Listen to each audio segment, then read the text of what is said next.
Hello, welcome to episode 27 of the Geno52 podcast. I'm inside.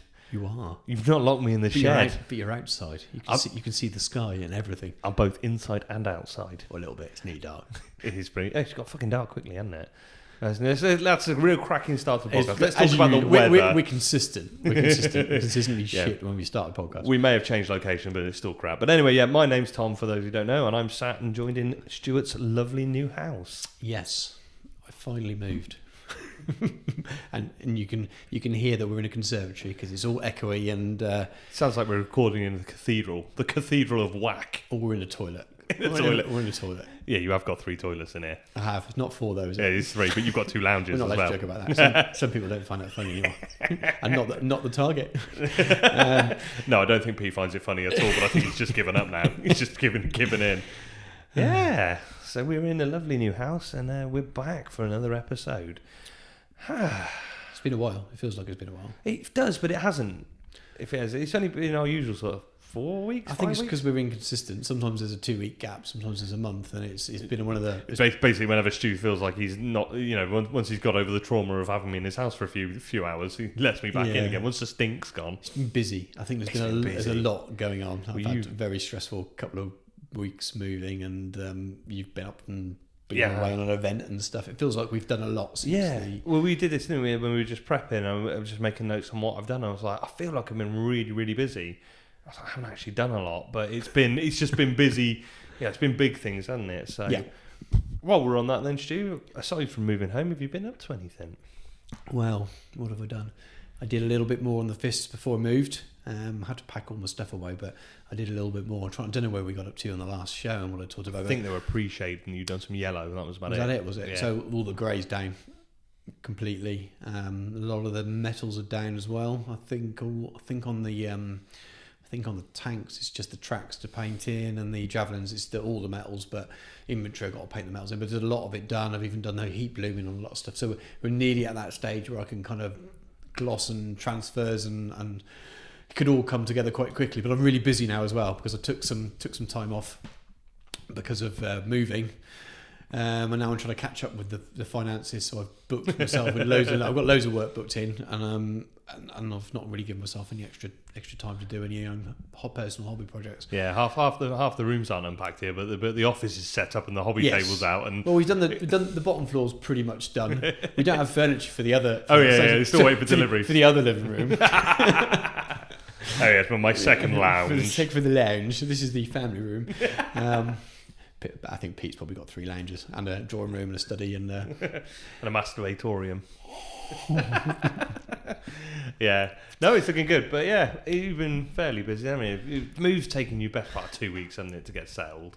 Yes, yeah, we've been here just over a week, and the final week before we moved was crazy hectic. I had to pack away the shed, which meant I had to pack away my business because I couldn't do any work. And you say it was really hectic. You did manage to put most of your fist army while packing the shed. Well, I had a bit of spare time here and there. It's those early stages, the airbrush stages, just go really, really quick. But now I can see I could spend 8 hours and get to the stage where they're ready for transfers. But I can see me sitting here in 2 months' time and not done any more because I've got so much work. And then I'm coming to the realisation... You've got to pay for all that lounge furniture. We haven't even ordered it yet. I've come to the realisation that there's a real good chance I might not be entering anything this Maze Demon. I think I've had the same realisation as well. But I'm gutted because it's one of the... It's not the only reason I want to go, because I want to go and see all the other stuff and enjoy Fest as it is. But it was if the house move had happened as it was originally meant to, you'd have been in here, a month or 2 ago? Yes, and I would have done Company of Legends, which we're going to talk about in a bit when we talk about what you've been up to, and I would have probably started work on it.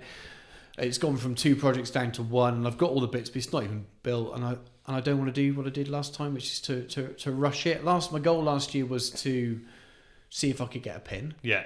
I know realistically this year round I can only achieve a pin, especially with the time I've got and it being the main fest. I'm not gonna place.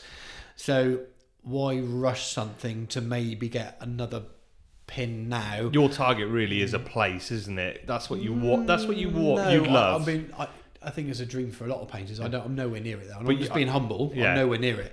So I'd rather pin but improve rather than just try and rush it to scrape or maybe not even rush it and not even get a pin and feel like I've moved backwards. Yeah, I think you'd be disappointed if you rushed it and you scraped a pin. You think, I shouldn't have rushed it. Yes and no. Should have waited for another, and done, and put something you were more happy with. I just don't want to rush something and deliver the same standard as I did last year, because I'm a better painter than I was last year, but I've not given myself the time to do it. So the goal is, if I suddenly realise I've got a bit of spare time, I might have a go.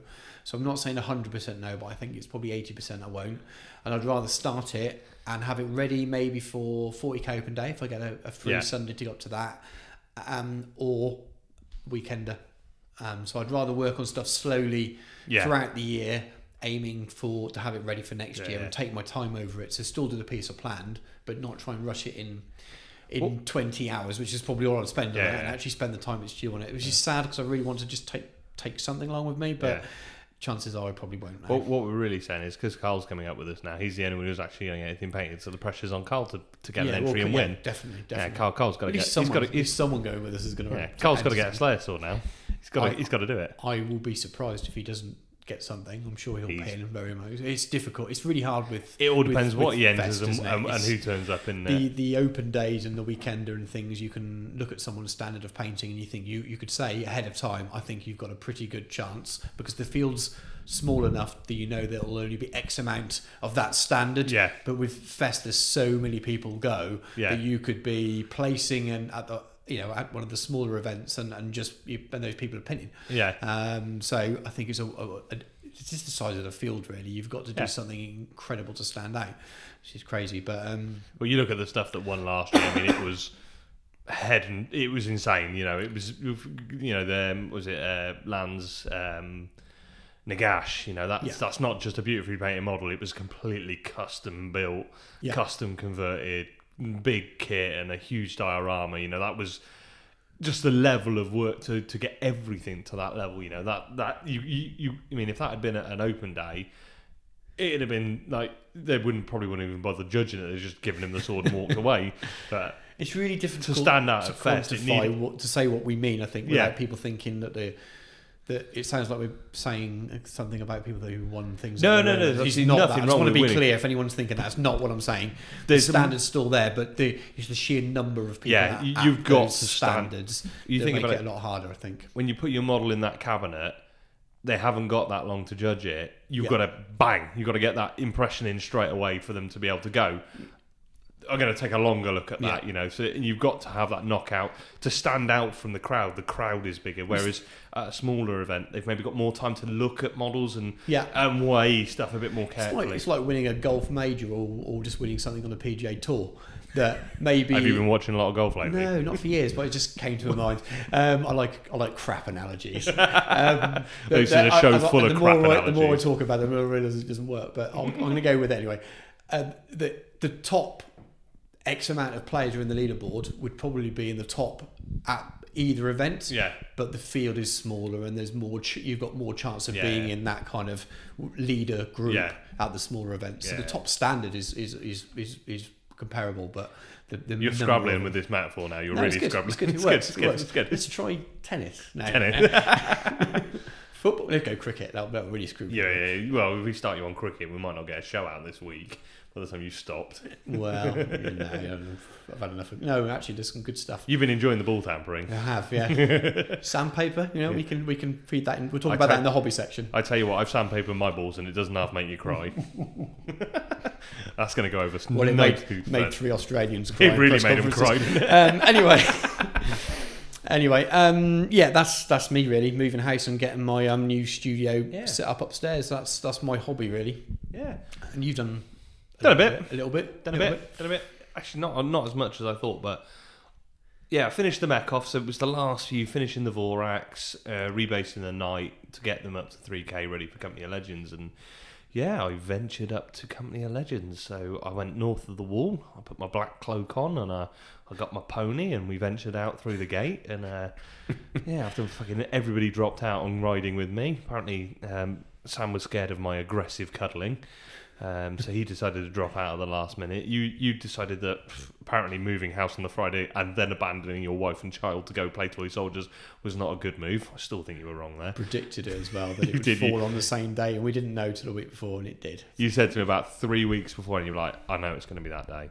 And I was like, no, it'll be all right, it'll be the week before, you'll be fine. And you're like, no, it's going to be that day. Yeah, it was that day. So, yeah, I ventured north, 5.5 hours north up to the other end of the country, and then I know there's going to be Americans out there laughing at me, but I did drive from one end of our country to the other, pretty much, from one end of England to the other, pretty much. It was good. I went up to Durham. I started my weekend off by picking the Swede up from the airport to go and rescue us. Didn't he miss a plane? No. I saw a comment on Facebook. Yeah, no, he left his phone. Yeah, so I went and picked Jens up from the train station. He left his phone just before I was about to leave as well. A comment popped up in the group of, "I've missed my plane," and we were like, "Fuck!" And I'm like, "Well, Jens, like, I got a 5-hour drive. Do I need to go now or wait?" Or anyway, what he'd done is he left his Facebook logged into something at work, and some fucker at work decided to go on there and screw with people. So, but he also left his phone at work, so he had to get I don't know, all kinds of chaos, the usual international travelling with toy soldiers. So retrieve Jens, got to Scout Hut about 6 o'clock, promptly drank a shitload. So it was quite cool actually. We sat down and people were arriving. I think Greg Dan came up with Tom and Joe, and they got distracted at Warhammer World for like 4 hours when they were supposed to pop in for lunch, and that was it. So they arrived. They arrived late, but so people were trickling in through the night. Yeah. So every hour or so there was somebody new. So you'd be like, "Oh, how you doing?" Yeah. And before I knew what had happened, I drunk 6 bottles of beer and half a bottle of rum, and it was 3 a.m. And I went, "Fuck! I got to be up at 7. Oh. Shit." So I went to bed, and this is where Heresy Camp really comes into its own. Warhammer Camp comes into its own. I walked 10 yards up some stairs, walked into a room, went to sleep, and fuck me, dude, Pete, I'm going to call him out, Pete Rees, Tom Sargent, you snore like cunts. Oh my God. It was in stereo. There's six of us in a room, three sets of bunk beds. Oh my God, I thought the walls were going to fall down. Oh, Jesus Christ. So, yeah, not a lot. Were they plastic covered, like... No, they weren't too bad, to be fair. I saw the pictures. They look like gym mats. Yeah, mattresses. It wouldn't... Imagine it was a bit sweaty. I used to come out, but there were bed sheets and stuff that you could throw down. Your feet sticking off the end as well? No, it was the right size for me, actually. It was all right. 10-year-old boys or something. Yeah. But I take my sleeper bag with me. I found it after about 8 years. Can't remember the last time I slept in it. It's like a fucking it's like a condom. It's really thin and like silky. It's like a proper camping one. It's really ribbed on the inside for your pleasure. It's really weird sleeping it. Yeah, so I got about... Well, the problem is I went to bed about 3, about 6:30, about 6 o'clock I woke up going, I need a wee. And you know when you're sleeping in a room with 5 other people you've only met once or twice, and you're like, oh, fuck, it's really early. I don't want to be that awkward one who wakes everybody up to go for a piss. And of course, being still quite drunk, because this is only like 2 hours after I went, nah, it's all right, don't need a wee. If I just close my eyes and sleep really hard, I won't need a wee. I sat there for about an hour listening to snoring, desperate for a pee gang. And at 7, I just went, oh, fuck them all. Got up and had a piss at 7 o'clock in the morning. Yeah, anyway, rolled downstairs for breakfast, very bleary-eyed. 3 hours sleep. And yeah, rolled into the event. So it was Michael and Graham and Chris from the Edge of Empire running their famous Warhammer camp. It was good. The Mecca filthy, quite frankly. I had no idea what I'm doing with them, and they eat things. It was great fun. So first game was against Keith from Legion of Lies. So we had a rematch from our game down in Cardiff, and not quite so adventurous with the deep striking this time, but he did have 4 bastard flyers. He took his walls this time. Yeah, so he started on the table with two Grey Slayer packs on the field and a Damocles, and then he got 2 squads of Terminators coming in, Cestises, and a pair of Xiphons coming in. Uh-huh. Now, Company of Legends is now known as Flyer Meta, #FlyerMeta.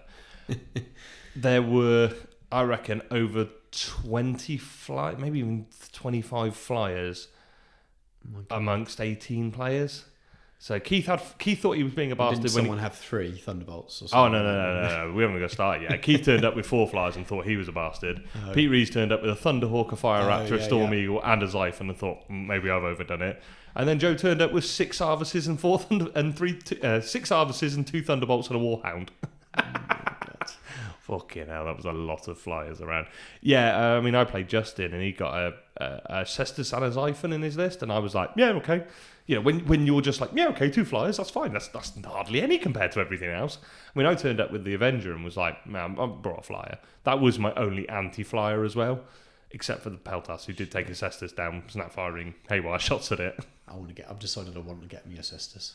A couple I don't do like Cestus. Just can't get him in the list. See, I had a weird idea. It's completely hijacking your conversation randomly. I had this idea of having him in a list with termites. Funnily enough, surf and turf. Surf and turf. I like it, but it doesn't really work with any right of wall. So we'll have to wait and see. Don't run a right of wall. Yeah, why do you need to run a right of wall? It might be a bit of a list expansion. Anyway, so back to your. So I played Keith in the first game. Mechanicum army. No idea what it does. Standing in a line. Shoot stuff! Shot the shit out of his Grey Slayers to start with. The Ursarax swept a unit of Grey Slayers in one go. Ran in four robots with double power fists. Surprising. To be fair, he was unlucky with his leadership role. And one of the things we discussed about he didn't have his speakers of the dead in with him. Right. And I said, one of the things we discussed after this is those Grey Slayers needed to stay on the field because that's what he's got turn 1 basically, and he's reliant on reserve rolls. So I said, if you put your priests of Fenris in with them, they'd have been fearless then, and I wouldn't have been able to sweep them. Right. So maybe they'd have got to feel no pain and stuff as well. So we talked about that. But and then the air cavalry arrived, and I was like, fuck, I've got the knight. And the one thing I've been worried about with my knight all the time is it going nuclear in my lines. So I was like, well, if I run the knight up the side, he can go up the side of the flank, taking pot shots in. Yeah. Because he doesn't need to get in combat with the Grey Slayers. I've got stuff to deal with that. And then the distraction knight is up the field. Mm-hmm. And he's got a sort of... It took his Terminators into the knight away from my lines, knowing that I'm thinking, well, they get out, the Xiphon's down, the Cestus is in hover, I can then hit it with guns, and if I can kill the Cestus when the Terminators are out at the back of the field, they can't get to me then, because basically my infantry is going to get eaten by Terminators, because the Peltas and the Hoplites don't stand up very well in combat. Blew up one Cestus with the Avenger came on and it went, it did what it did every game. Comes in, fires his Krakens, boom, gets shot off the table and dies. I'm like, yes, it looks good, but it's great. So the Avenger killed one Cestus, and then the other Cestus dropped down. I think the Knight kicked it in the face, in the end. But so his Terminators are out and their transports are done. And then we learnt what Vorax do when they come on the side of the table and put 35 wounds on a squad. Okay, you get your 3 up armor saves, but you've got to make 35 of them fuckers, because they were just coming on and annihilating things. 6 of them, there was a conversation I had a few times, so 6 of them were putting out, I don't even know what it was. It was every dice I had plus 4 extras worth of shots, because they're 8 shots each, so 6 8s, 48 shots each, 48 shots in one barrage, hitting on 2s, and then wounding on 4s because they're poisoned 4 up. They're going to put a lot of wounds on stuff. It was literally like playing. I couldn't roll the dice in one go. I was doing them in batches, and it genuinely every shooting phase took like 5 minutes to roll the fucking dice out for him. But they were putting volume of fire and stuff, and they came on and annihilated his plasma squad. And then he'd only got when the Cestus. I shot the Cestus out the air with Harvel Red bladed and some Varigir. Of course, they took strength 10 AP1s when they hit the ground. He was left with, I think, 2 Terminators and Harvel. And I shot the shit out of one Terminator, and then the Vorax hit him next turn and put like 35 wounds on him. He was like, make your 2 ups, mate. You've only got to fail 5 of them. So he rolled the first batch and was like, 6 1s in there. Yeah, they're done. So the Vorax ate them as well. It went quite well. Sounds like it. I can't remember the mission now, but Keith won a bit. It was something like 12-9 or something on victory points in the end. But it was good fun. His list is brilliant fun. we were talking about it, and he's talking about in Inferno. They talk about there was only 2 Cestus assault rams that breached the shields at Prospero, the kind shields, and smashed into temples. So he was like, "That's why I've got 2 Cestus, because those are the 2 that made it through the shield." And then he's got the 2 Xiphons, because there's a picture in Inferno of the 2 Xiphons flying up early in the book, and he was like, "That looks cool as fuck. I want 2 Xiphons, 2 Cestus." So it's exactly how I like to build an army. That's cool shit. I'll put that in. I'll make it work around that. It was good fun. So we smashed through that. Then what did we roll into next? Who did I roll into second game? Oh, Jesus. Who did I play second? Let's have a look at some pictures. This is well organised. Fucking... I had this all... I didn't remember it. But can't remember the names. But they had a good game, though, didn't they? I started drinking by this point. Everybody has a great game. Everyone has a great game at Tarsis. Everyone loves Tarsis. Even the players who didn't like it had fun. Jesus, I'm not taking any pictures of the second game. I know I played Rob third. I played on the stream, didn't I? I played Rich Gentry. I've not seen any of these yet. So I played on the internet yet, so I've not been watching. So yeah, they were live streaming a game each round, and I made an appearance on the live stream playing Rich's Iron Hands. Yeah. 2 Malcadors, Leviathan, Immortals, Gorgon Terminators. Yeah, the works. It was pretty good. Nice list, beautiful list. Doesn't sound too bad. It wasn't. It was scary because you got armor 14, but I thought I can do this. This list should do it. What we did learn is that if you drive 2 Malcadors into a Triaros, the Triaros gets fucked. So he thunder blitzed my Triaros because I went, I'm going to ram your. I got 2 Triaros. I'm going to ram both of them into one of your Malcadors and see if I can kill it, because it does strength 9 hit, then plus a haywire hit. I'm like, well, I could do 4 hull points in it in one go, and then fire. So if I fire at it as well, I should kill it. Yeah. He stole on me and he ran me first. And Triaros' blow up when they get hit by super heavies on the Thunder Blitz. So I had to exact revenge, and the Atropos ran in and kicked both of them into the sun. Doesn't surprise me. Just booted them in the sun. It then ran up behind the back of his Leviathan and booted that into the sun. Yeah, it then ran into his Terminators and stumped them onto the ground. So the Atropos just rampaged around. But by the time when I killed it was a bit unlucky. They tend to do that, don't they? Well, the thing is as well... You've got nothing left to deal with it. He got the Malcadors, but they weren't going to do he couldn't put enough volume of fire in, and he didn't have any big melter bombs. He had his Immortals, but they got cleaned out by... What did they get cleaned out? I think the Atropos fired into him, and they broke and ran off the table, which fucked him, because his Immortals then with all the breacher shields ran off the table. Yeah. And the Vorax came on the back and ate everything in the backfield as well. So, yeah, I ended up squishing Ortec Moore in combat. But to be fair, Ortec Moore and his Gorgon Terminators took out... Well, he got a bit of a last stand on this building terrain. I was like, well, I don't want to throw my Magos into him. So I was like, I'll throw the Hoplites, the Peltas in as well. I basically threw the Peltas in to take the Overwatch first, because I was like, they're going to get annihilated. So they'll take the Overwatch and the Magos can charge in. And the Magos bounced off them. They did some damage. The Thalax and the Magos didn't do enough. So I was like, oh, fuck. Here comes the Knight then. Squishy. I just squished the fuckers. I was like, fuck them. But yeah, that was on the live stream. Check that out on the Edge of Empire, guys. You can see us playing on that. They mic'd us up and let me go. And I said to Michael, do you want the live stream clean? He went, no, the show's clean. The live stream doesn't have to be. I went, thank God for that. This is lunchtime and I already started drinking again by then. So I think I've been off the drink for about 6 hours and I was away again. And then I rolled into Rob Medwell's Talons and Blood Angels. And it was a really weird one because we played Ambush and I ambushed him, but he's got Day of Revelation. Yeah. So a lot of his stuff is coming in from Deep Strike. I was like, this is going to be... It was a fun game. I'm not sure he got a Telemon. He got a Telemon and Sisters. When he said he got Talon's allies, it was one Telemon, Janita Kroll and her Raptora Guard. So it was mainly Blood Angels. We got Heavy Volkite Squad and I was like, that is going to decimate me because it's AP4. Anything AP4 just ruins my army because everything's got a 4-up armor save. Yeah. So I was like, I'm just going to shred. Those Volkites are going to shred you. And it's like, fuck, I've got to kill them. Yeah, and it was brutal. We played... So the great thing with the third game at Company of Legends is you play for about an hour, then you stop and have dinner. It's great. Go off for dinner. And then go back and finish the game. But so we stopped for dinner. I think it was the end of my turn too. So we played like 1.5 turns. And both our armies were fucked. They absolutely kicked the shit out of each other in like a turn and a half. Because playing ambush, you're 6 inches apart. Yeah. So it's like first turn charges, left, right, centre. And of course, these assault squads are in the middle of everything, and it's like, whoa, fuck. So we just absolutely kicked the 7 barrels of shit out of each other in 2 turns. Game stretched to 5 turns. Basically, my knight went in, tied up Janita Kroll in the 2nd turn. They couldn't hurt it. She kept passing her invulnerable saves. I didn't roll any 6s on the stump. They're fearless. So they stayed there for 3 turns, and the knight just going stomp, stomp, stomp, stomp, and these sisters running around his feet trying to avoid it, but not running away.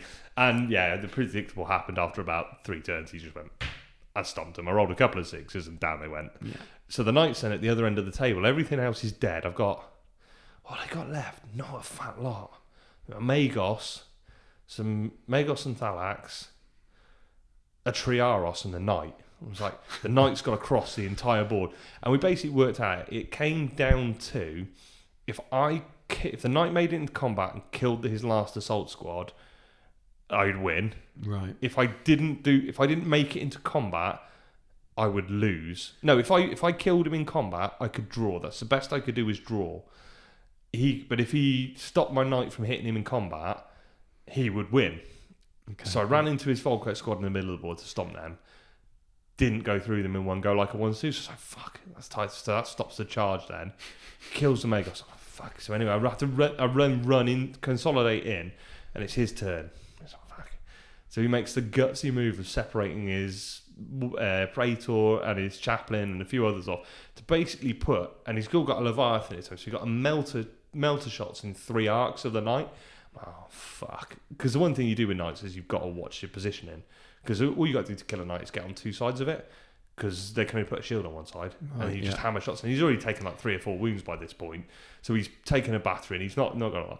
So fuck, I'm going to get shit here. I'm going to fucking... Yeah, I've got to be lucky. He's got to fuck up, basically. And then I'm in... Because he's separated his Praetor out. It's like, right, if I stand on his Praetor, I'm going to get Slay the Warlord and tie the game. Yeah. It's like, okay, I can do that. Got to survive around a shoot first. Yeah, the predictable happened. Metal guns absolutely shattered the knight. And I was like, okay, I could go D on his head. Now falls over backwards and fucking... But you go see this image of this knight. He ran all the way across the board, smashed through this big ruin in the middle, taking out this Volkite squad, runs out, and the bloody just go, pow, with their melter pistols, and he just goes, oh fuck, down he goes. Absolutely explodes everywhere. So that was good fun. Arcuses, with the Skyfire missiles, best anti-air in the game. Yeah, it doesn't surprise. I think everyone knew they were going to be good. They're 360 degree fire. Yeah. It's 48-inch range. You park it in the middle of the board and you can hit everything on the table pretty much. And the best thing, you don't have to declare the mode like you do with Dorado. So Dorado, you have to say, I'm using targeting. So I'm going to go into Skyfire and Intercept. You don't want that. The Arcus just has those missiles. It just has Interceptor. So it comes on and you just go, yeah, I'll intercept that. And it's like 5 shots hitting on 3s, and they'll screw a flyer over. So I mean, the Avenger's not hard to take down. It's only armor 12 and 2 hull points, but a lightning, it'll kill a lightning straight out because it makes you jink. You come on the table, and it's like, well, you've got a jink or it's done because they're like strength 8 as well. So if you're bringing a lightning on full of Krakens, and you go, you've either got to ride these 5 shots out. There was some debate. I know Rob didn't think you could, but somebody else think you can, that you could ripple fire it as well. I haven't got the wording of it. Right. But if you could ripple fire it, it's 10 shots, but 5 shots, strength 8, hitting on 2s, and it's got terminal tracking, so you're re-rolling successful jinx. Yeah. It will take a fly down. And if you jink, your lightning full of Krakens is hitting on 6. So you've sort of put all that points in that one trick pony, and suddenly it's hitting on 6s instead of 2s and 3s.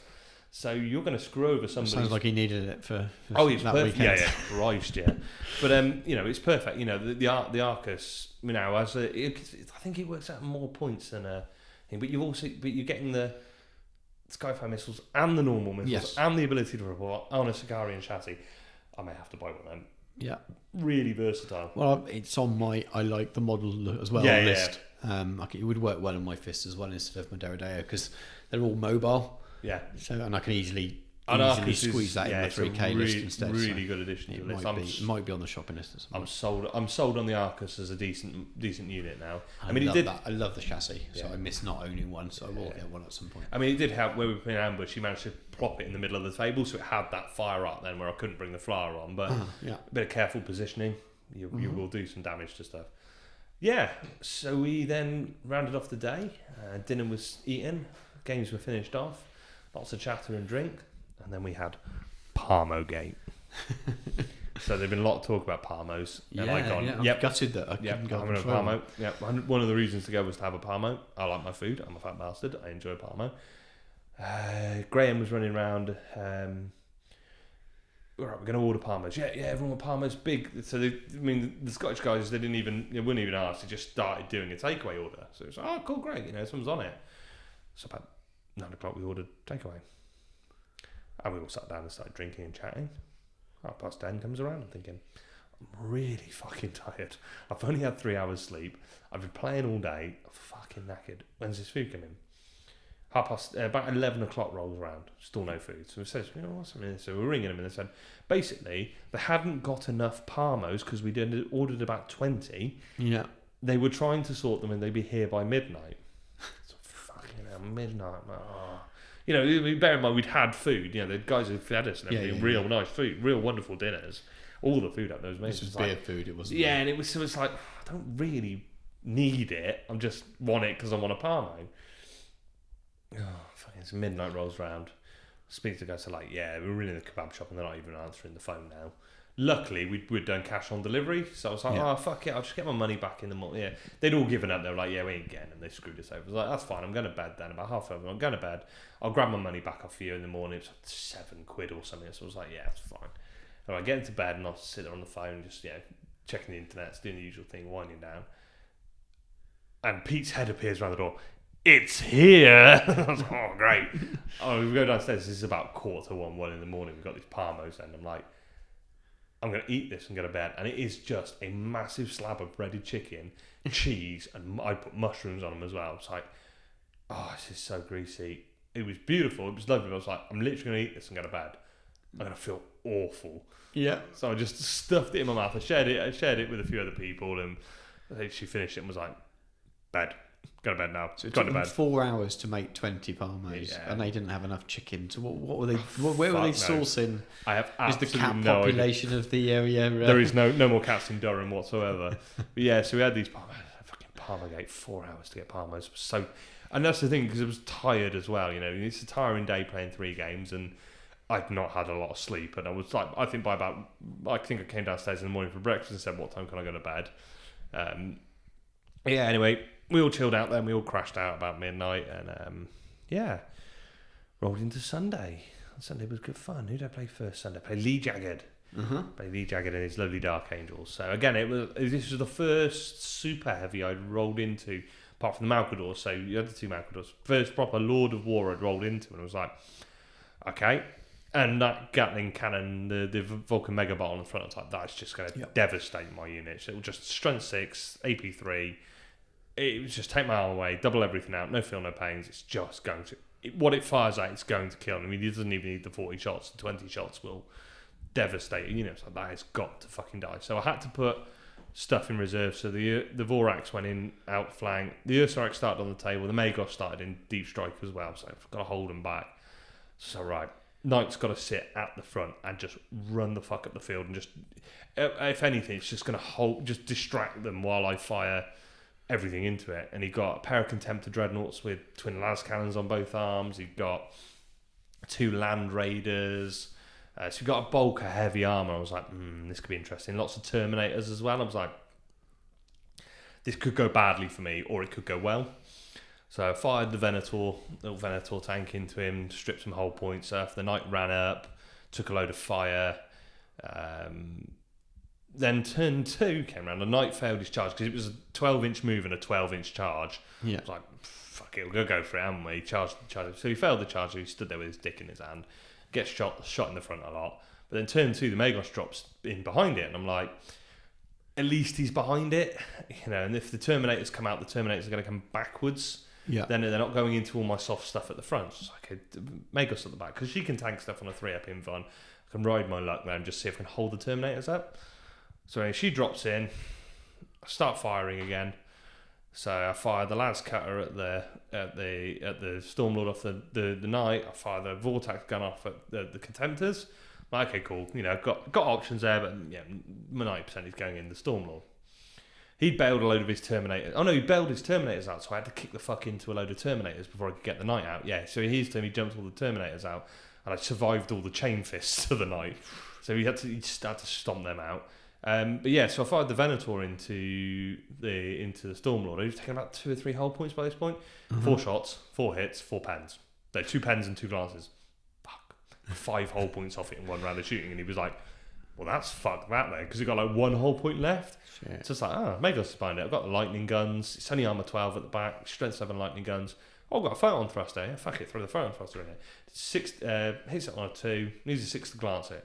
6. Oh, that'll be the Stormlord dead then. Oh fuck! Luckily he'd done the right thing. He'd bailed most of the Terminators out. Before that, he got his Praetor and I think 1 more Terminator squad in there. He took a battering getting out of that. But the Stormlord's kind of like, oh fuck. So the Knight then stomps on the rest of the Terminators and is free. And the Magos got the Praetor bearing down. The Vorax come in from the side and killed a friggin' veteran squad. So okay, cool, that's gone okay. This could be interesting. His other veteran squad are parred out a Land Raider and they're charging the Peltas. I'm like, well, they're done for really, but they'll hold him up. The Axiarch's in there with a power sword. She'll hold him up for a turn or 2 and take a few down with him. Cool, great. Second turn, his turn rolls through, more death. I think the Peltas got annihilated.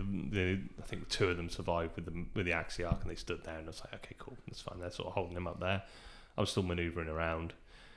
Right, Atropos into 2 Contemptors. Just kick fuck out of Contemptors. So it runs in, kicks the crap out of both Contemptors. But of course they hit at the same initiative because they're both initiative 4. Right, yeah. So he ran in, Hammer Wrath 1 Contemptor that had 1 hull point left, blew that up, hit the other one in combat then. So they hit together. The Knight's only got 1 hull point at this point. So going with the D4, 5D attacks on the charge, bang bang, yeah, Contemptor's dead. He's like, yeah, but I strike back. I'm like, yeah, you do. So he rolls his 2 attacks or whatever it is, hits with 1. It's like, you need a strength 7, so you need a 6 to glance it. 6. God. No saving combat.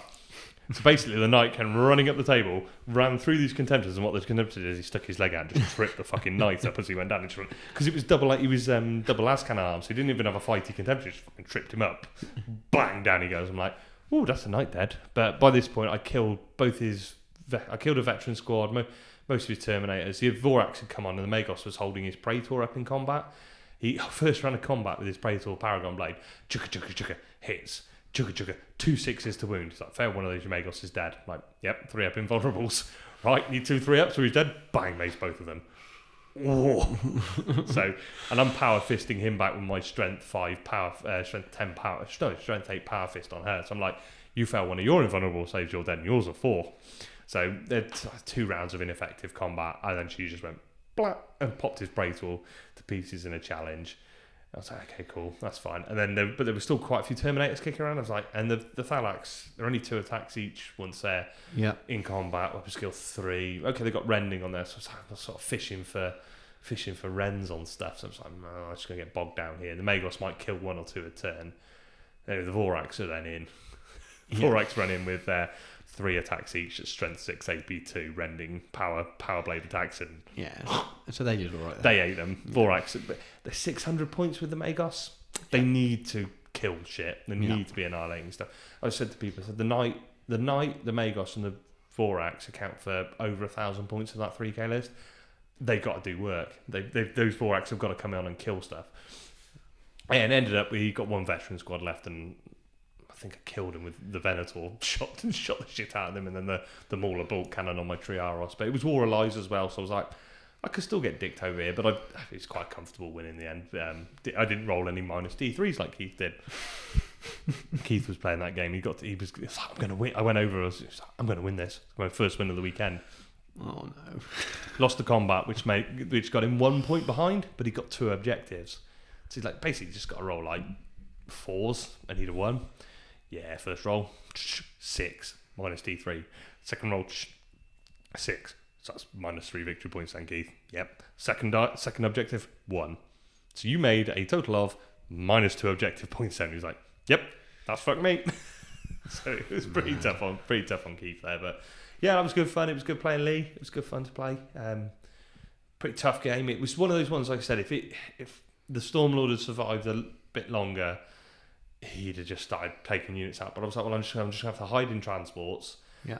And the knight's just going to run at the front. And if he did nothing else, he's going to distract so the Magos came in behind, and if he hadn't killed it, they could have charged, because there's 6 Salax from Mortar Bomb, so I've got 6 Mortar Bomb attacks on it as well. So it was like, I've got the tools to kill it, but I need to distract it at the front. So that's why the knight was at the front and ran straight into him with his shield forward and just taking a load of shit. But yeah, that was good. And then I finished off the weekend playing Justin Hill from Black Library. Black Library is very on Justin Hill.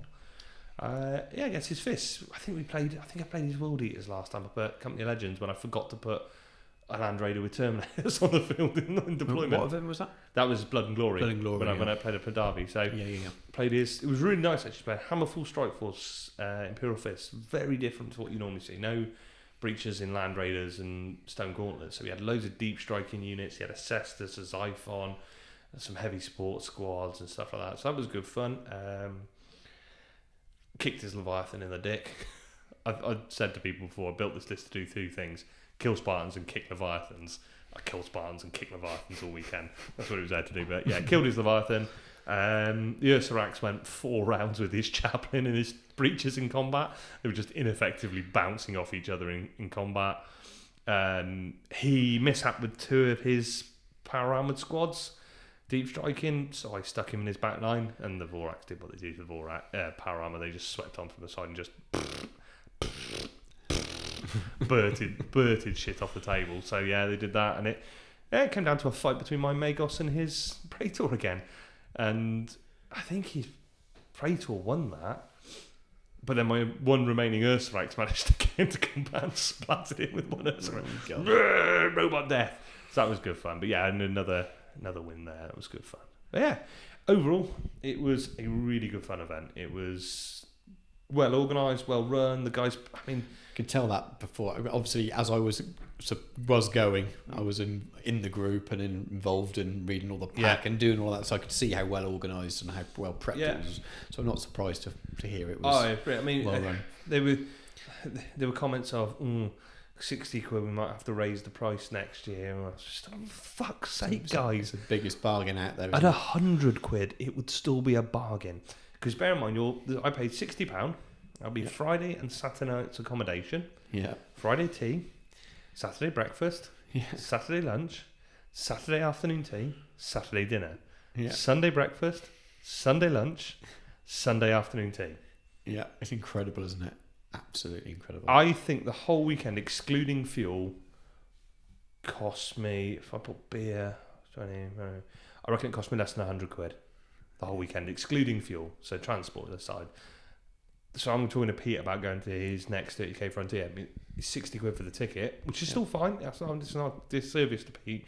But I got to buy his hotel price. I've got to buy a hotel on top of that, so I'm going to be 100 quid in for a hotel. So I'm going to be 150, 160 quid in before I bought my food or anything. And then you're buying beers in bars and hotel prices rather than Tesco's where we filled up. Yeah, no.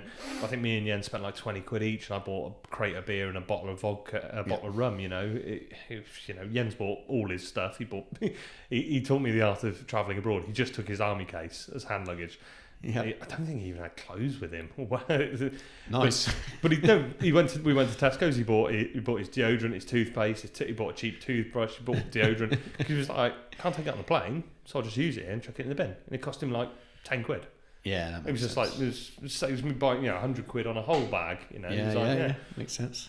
So that was good. Yeah, if you paid 100 quid for that ticket for the weekend, it would still be a bargain. Yeah, it is, and it would still be worth every penny. So yeah, it was good. The only thing I think wasn't bad. They just hadn't done it before, and it needed some tweaking. Was the strategy phase? Uh-huh. They got this strategy phase, which was quite. The concept was brilliant.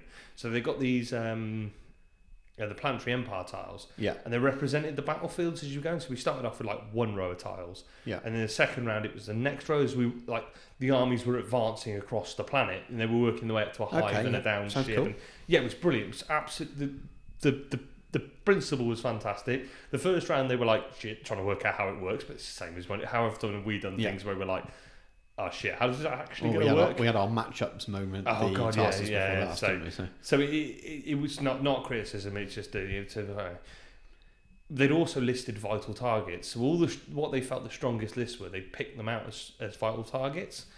So you knew where those vital targets, what tile they were attacking, so you could match your list. You could match a list up against that list. So there was like Joe's 6 Arvis militia list, and he was like, so like we know Joe's attacking there.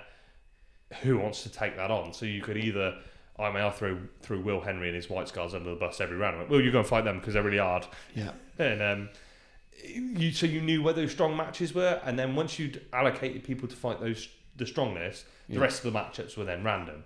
So it was quite cool. So you're not just picking one at a time. It wasn't like that kind of ETC style where one team puts a list up and then someone else puts so it was all done separately. So you pick a tile you want to attack, and then the EOs would come back and say, all right, okay, the militia and Moorhound list is attacking there. Who wants to take that on? Yeah. The I Death like Guard. it. It sounds cool. It was really good. I think the improvements that I suggested to them were, you got, I think it was 4 or 5 loyalist lists that had been picked out, and only 1 or 2 traitor lists. So there was an imbalance then of how you were allocating those lists. I think it should have been the top 5 on each side, because then at least you'd have 5 matchups. And looking at the lists, I think you could have probably chosen some. The first round would have been a pick. It would have been a pick of like, these are what the EO thinks. But then going on, it would have been easy to adjust. So because you were taking round scores, top 5 win differentials or highest scores could have been because that list should have fluctuated. So I'd have. But then I had a really good. That doesn't always mean when you play War of Lies. That kind of doesn't tell the story exactly. Either, but it would help adapt. So narratively, it would be, oh shit, we've taken a pounding on that battlefield. That army's rolling through to it. Shit, we've got to react to that army, and it might have kept it a bit fluid. Maybe with still some EO's influence on it to do it. But I won 4 out of 5 games, and I didn't make what became the Greg Dan shit list. Yeah. It became referred to as Greg Dan's shit list. Okay. I'll be interested to hear what was on that list. He only made it on the 5th round, but it's now Greg Dan's on the shit list. So it got referred to as the shit list. Who wants to play him on the shit list? Who's made the shit list? They did adjust it a couple of times. So like Will Henry's White Scars, who was stomping through people, he got popped up on the list because he'd had him. So they were thinking about it through, but I think they could have, if it had been an equal amount on each side, top 3, top 5, it might have made the matchup process. Or when I looked at the list pre-event, the weaker list stood out to me more than the stronger list. It felt like there was which is good because it meant that the whole balance of the event was probably actually in the end there was no complaints about any of the lists. They all worked out. I mean, I said to you before, and I was like, I think I'm getting. It looked tough. I was like, I'm going to get my head kicked in up there. I didn't, but I didn't run into a Primarch Death Star or multiple super heavies in one list. I kind of hit the lists that my army could be. And there were a few of those, so you did quite well. I was quite lucky with what I hit in terms of being able to. I also who was I talking to? I can't remember. I was also saying I think one of the things is because it was such a new force to me, it played really different. I was really concentrating on what I did with it and thinking about it. I probably played better than I've played in a long time because I was having to consider what I was doing. With Marines, similar battle plan to every game, and because you kind of I played it so much. But with the mech, I was like, I don't really know what to do. Are you just admitting that you normally play Lazy Heresy? I always play. I normally play Drunk Heresy. But I was maybe concentrating a bit more on what I was doing with my army as well. So I was probably playing a bit tougher than I played for a little while. But that matchup system. I think when they do the September event, they'll have definitely got that teed down. They'll get that teed in a bit. It was, like I said, it was not a criticism. It's just you could tell it was the first. The matchup systems and the way they'd run the event was so clever. They'd really gone to town with it. I mean, I'm assuming I'm taking a guess here, but I think Graham works in IT, and he clearly was very clever. Their spreadsheet, they were clicking drop-down tabs, and it was matching people up, and it was brilliant. It looks slick, and the way they'd done the narrative of the event, they'd written like 13 missions, and depending on the wins, would be where. Yes, yeah. So that's the branching narrative. Yeah, it was a branching narrative all the way through. I mean, it was fantastic actually because I think the traitors won 2 of the rounds, or 2 or 3 of the rounds, and the other rounds were draws. So it stayed really close in the end. I think in the end we won the last round. We drew the last round, but we were on a narrow traitor victory anyway, so it stayed at narrow traitor victory. So it was only a really tight squeeze to the narrow traitor victory, which was fantastic. It was great. It was really in it all weekend. So yeah, like I said, there was nothing wrong with the event. It was just they're tweaking. I mean, they did a brilliant. They did things. They had this chaos of war where they were using those as sort of floating rules to kind of. So like after the first round, I think the militia lists proved they were pretty damn strong there. So they were like, right.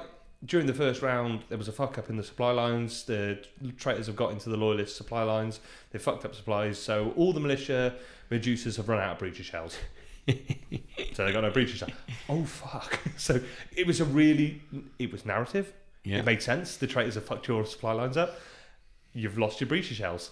Mm-hmm. Oh, shit. And suddenly they've not got their strength 10 AP1 large blast templates, so it didn't ruin the militia list for them. They were still a good list, but it just toned them down a bit. And they did there was some Necron pylons I think kicking around on the planet, and they were like, it's fucking with the psychic power, so nobody can pick their psychic powers now. You must roll for them, which is narratively dealing with SecNat. Mm-hmm. The discussion about whether they roll or they pick, that's fine for this event. The narrative of the planet is fucked up psychic powers.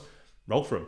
Yeah. No. Again, all the Silent Sun players went, yeah, all right, cool, whatever, yeah, fine. No, but I don't think it hampers SecNat that much, to be honest. But it was just balanced. And they were like, oh, what kind of fuck's Lorgar? And they were like, oh, yeah, it's the rules. That's how we play it. And everyone went, yeah, all right then, cool, we get on with it. So that was dead good. So yeah, overall, a fucking brilliant event. The 3.5 hour drive home with weekend of drinking and Parmo guts but that was tough. I drove a long way with the window open. So it was just you in the car. Yeah, it was just me in the car. The drive wasn't that bad. It's long, it's not bad, and I probably could have done what Greg did and stopped halfway at Nottingham if I'd left early in the morning, but I decided to have the morning to myself and then doing so. I do a lot of driving for work anyway, so it did 5.5 hours was not a problem. And it was 5.5 hours because I hit traffic 10 miles from my house. Once I got past that, no traffic. Yeah, it was all good. So aside from that, the only thing I've really done is I've actually got some paint on the outside of the Mastodon. You have? Some paint on the Mastodon. You've got loads on there, actually. It's like you said with the fist, it's the easy bits, it's the airbrushing. You've done a lot of the weapons and stuff as well. Yeah, but a day's airbrushing to pre-shade and put the colours on and the white. Huge amounts of work got done in a 4 or 5 hour sitting. Yeah. And then now it's all the fiddly bits. But yeah, the metallics are starting to go down now and stuff. And I've got the scheme and I'm just working out the last few bits of what I want to do. And I've got the lens. The last big job is the lenses. Then it's decals and weathering. And then it'll be ready to roll. It's almost ready after 6 months or so of seeing on the shelf. You had some problems putting it together, didn't you? But yeah, it now nice goes together beautifully. Nice to see finished, so you can crack on with. Have you got anything half painted blue at the moment? Anything for the Ultramarines? So that will be it for There's a rather large night appearing soon.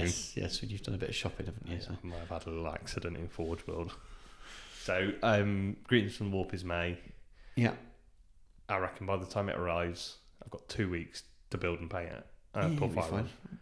It'll be fine. Yeah, but we'll see. I've got a backup. I might have to message Marlo and say, if I can do it, I want to bring this list. If I can't paint this, can I?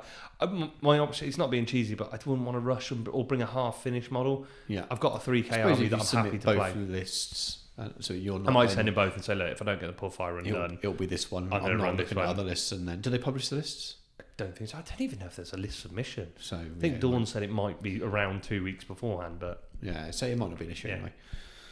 Might not be, but. Aside from that, that's what I've done. I think you'll get it done. Having painted one, I think you'll find it. But the question for me, the big question is, do I paint it white to match the Mechanicum or red and black to match the existing knights? Match your knights. Problem is, I've got to get them the decal sheet. I need the House Tyrannus decal sheet. Well, people listening out if anybody's got going to have the is it Tyrannus? I don't know. It's your night house. Fuck, I don't know. Tyrannus. It comes. Is it what comes on the standard sheet, and it's the paint scheme that Duncan painted.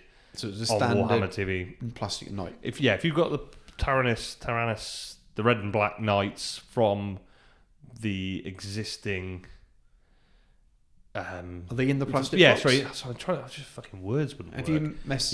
Yeah. So if they're in the current plastic set. They're in the current plastic set. Why don't you message Pete, because he's just built one and he's done very. Peter. Yeah. Peter. Pete, if you got any Tyrannus, send me on. This won't be out for 2 weeks. Send him a message. I haven't got the internet to upload it for a start. Well, the thing is, to be honest, by the time it's shipped, I'm away. You'll be on holiday. I'm away so next. give me your Wi-Fi password and I'll park in your drive and upload. Don't want it. You could hotspot it off your phone and just blast all your data uploading it Oh, over like 3 days. It'll be the speed for it. That's the problem.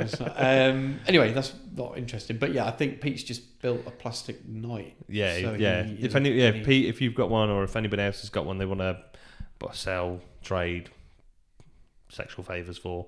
I just need the Tyrannus bits off it. You know, because they're all stick to the same night house. It makes Yeah. sense. Problem is, I really want to do a white knight in my scheme. Just know that if you do that, you'll want to then do other nights so that you've got matching nights. It's the thing. See, it's an indentured knight, and it kind of makes sense that it's part of the mech force. But I know what you mean. It'd be nice to have. But because the other thing that's saying is, am I ever likely to play 3 knights on the table at the same time? Yeah, why not? It's big games. It's going to be like 4,000 or 5,000 points. But yeah, I've got a warhound that I'm going to try and build. Yeah, but you can run that at 3k.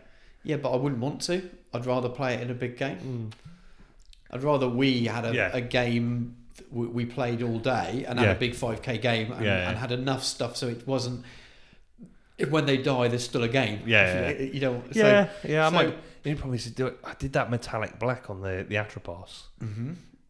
I don't think Vallejo do the metallic black like they used to. I think you can still get hold of it on eBay. Yeah. I've still got some. Yeah, we'll do it flat black. It's the other thing is you do it. You can mix it yourself. You mix a bit of metallic and some. They'll do it. You'll be able to get maybe some black metal with some intensity black in it. Yeah, someone else will do a version of it as well. Yeah, we'll have a think. Yeah. Anyway, that's really not interesting. Me sitting here planning my next painting project, but yeah, cool. So what are we up to next then? Competition. We had a competition, which I forgot about until we were looking at the notes. But we had 2 sets of dice and 2 paint stations to give away. So one Geno branded one and one XLC branded one. Yeah, both made by XLC. So we decided to pick a random name out the hat for the Geno one. And do you want to announce the winner? So Jamie Harcourt Billingham, you've won the Geno one. Yeah. And the XLC one was Ben Deacon. Right. So if you guys message us when you've heard the show, you're away on holiday, I'm still getting internet and stuff sorted, so it's probably going to be, rather than us messaging you and then not getting them in the post for 2 or 3 weeks, it's probably drop us a message. We'll communicate and we'll get them in the post. And if we haven't heard from you anyway in about 3 or 4 weeks, and then we'll message you anyway. But yeah, fire us a message when you listen to this podcast, whenever that happens to be. Congratulations, guys! Enjoy your paint stations. Yes, and only ever use the Geno dice for either A, killing a man by putting them in the sock, or rolling them against Geno podcast members, because they fucking screw you over. Everybody seized on me with my own dice at Company of Legends. Bastards. Well. Well, I fucking deserved it, that's quite frank. Cool. What's up next then? Right, we've got some listener messages. We've got quite a lot of listener messages, haven't we? Should we hit them all? We're going to go for it all? Yes. Smash. Let's do it. Go on then. Do you want to take the first one then? The first one. I don't know who this is from, actually. It's not on the bottom, but... oh, no, the first one. It's from Jonas. But tackling big models. Funnily enough, that the second person, Jacob, who's the second message, also asked this question as well. So, hi guys. Any chance you could cover building large-scale Forge World model in your next bad hobby advice section? Just bought a Warhound for my birthday, and I think I may need some extra tools for the job, clamps, etc. Thanks in advance. Keep up the great work. So, yes, is the short answer. We're going to cover it today in our hobby advice section. Yes, we're going to cover that at the end. Someone else asked me at classes as well. I can't remember who it was. Someone came up and asked me. Yeah, so we're not talking building plastic night kits. We're talking large resin kits. Your Cerastus Knight, your Warhound, your Mastodons. Fucking Mastodon. Do you know the best advice from Mastodon? Don't fucking build it. Or glue the door shut. Bastard thing. Cool. So should we take Jacob's message then? Yeah. So this is a bit of a beast, isn't it? Fuck me. Do we actually want me to read it, or do you want somebody who can actually read to read it? Well, I don't know. You can read. I can read it. So So Jacob got in touch with us on Instagram, and it was quite a kind of long to and fro message about Black Shields and this and that. So I'll read his email out, and then we'll discuss his list a little bit. So it's Jacob, the really annoying chap from Instagram who spammed you with messages over the weekend. Again, sorry about that. No, not at all. We don't mind. We love chatting hobby. I always feel guilty when I don't reply straight away, and then I think, I haven't got any friends. I like talking to people. However, you said you want to talk about the list on the show, so you haven't escaped me yet. So I'm returning to Warhammer, having not played since 4th, 5th Ed, although I play other systems. 8th Ed Fluff killed 40k for me, like a lot of people by the sounds of things, was to run Pride of the Legion Dark Angels force, but with them being delayed till at least 2020, the Rite of War not really making the most of their Legion bonus, and me realistically not being able to do one force, I've decided to go balls deep in resin and do my first love, Black Shields. That's my favourite phrase in the entire email. Balls deep in resin. You normally have to pay for that crap. Well, yeah, I'm not even going to go there. I'm currently hard saving to get this bought by the end of this year so I can dedicate 2019 to it, which is good because he was talking about this about a month ago and we haven't really answered his question. So, no real rush for a reply. There's no real rush. If you do message Geno, don't message us saying, if you've got can we get a reply weekend, quickly? You might not get it. The force is themed around one of the warbands that make up the Dark Brotherhood, but not the one led by the Nemean Reaver. Now that'll upset Tom because Tom likes to use cheesy special characters that we've got. It will no, 2018. I've made the commitment. No special characters all year. You I did take the Primarch up to Company of Legendary because we were going to have a Primarch fight on the Friday night. We all got really drunk and didn't do it.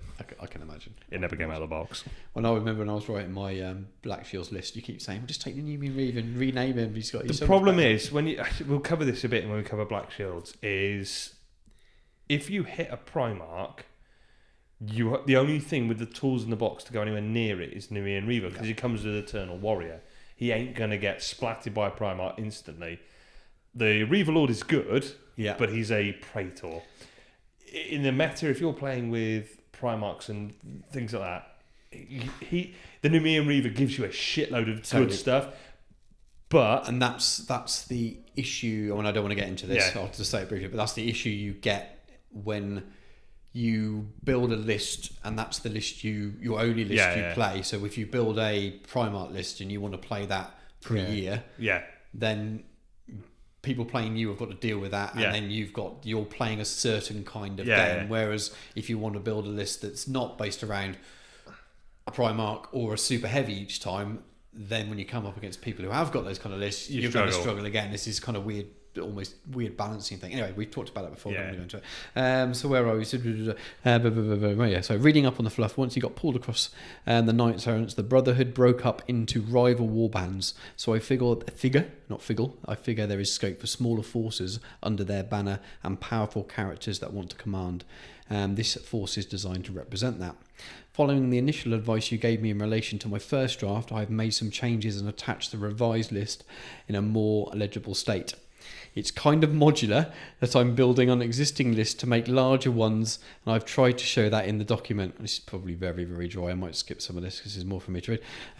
I'm not looking for a whack list, just something strong enough to find at tournaments. I don't know if he means tournaments or events. Events.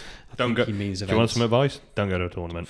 Did you see the Titan on a Sky Shield? There's not many tournaments around, to be fair, is there? So I tend to assume most people mean events. And if you've played other game systems, a lot of people say tournament when they mean event. Jody, all the time. He says tournament, but it's habit, isn't it? It's what most people have been playing at. This list focuses on some stuff I already have units and I like. Right, so he likes mechanized forces, given Rhino magic. Right, let's skip through that. So he sent me 3 lists. I've not pasted them all into this because I think no one wants to hear me read out 3 lists. Boring. Yeah, so I'm going to read out the 2-5 list. So let me see what he's done. So he's basically their build up to a 4K list. So they all build on top of each other. So the core is the same. Wrought by Warwise, I'm leaning towards the following, possibly flitting between based on mood. So Orphans of War, he really likes the feel of this. The Chimery, which is the +1 strength, +1 toughness. +1 weapon skill, and -2 leadership. They're kind of doctored soldiers. He's put the same thing twice. But he's this tough 1 strength. What's he put for number 2 then? What's the +1 weapon skill and? Boom. Oh fuck me! I'm looking at it now. Anyway, we'll skip Outlanders. Chimera. Oh no, Chimera comes with 3 options. You can have +1 strength. So he's going to switch between the 2. Yeah, you can switch between what you want to do. Yeah, that was my least favourite out of all of the Wrought by War. So it's I kind of the one everybody goes to as well. It's a bit because you get the +1 strength. You can have toughness 5, strength 5 Marines. Everyone's like, wee. Yeah, it didn't fit the fluff I was going through with my guys anyway. But so it's quite an unusual list. I mean, I suppose Black Shield lists are inherently quite unusual as it is anyway, but his HQs are 2 Centurions. He's not gone for a I'm just checking something on that, but you keep going. You checking whether it's allowed. See, Black Shield attachment may only include 1 single Legion console. Yes, so you can't take 2. I was checking whether it was Centurion or console. Yeah, now but it's Centurion, and then you buy a console upgrade, don't you? Yes, so you can run 2 Centurions. You couldn't have.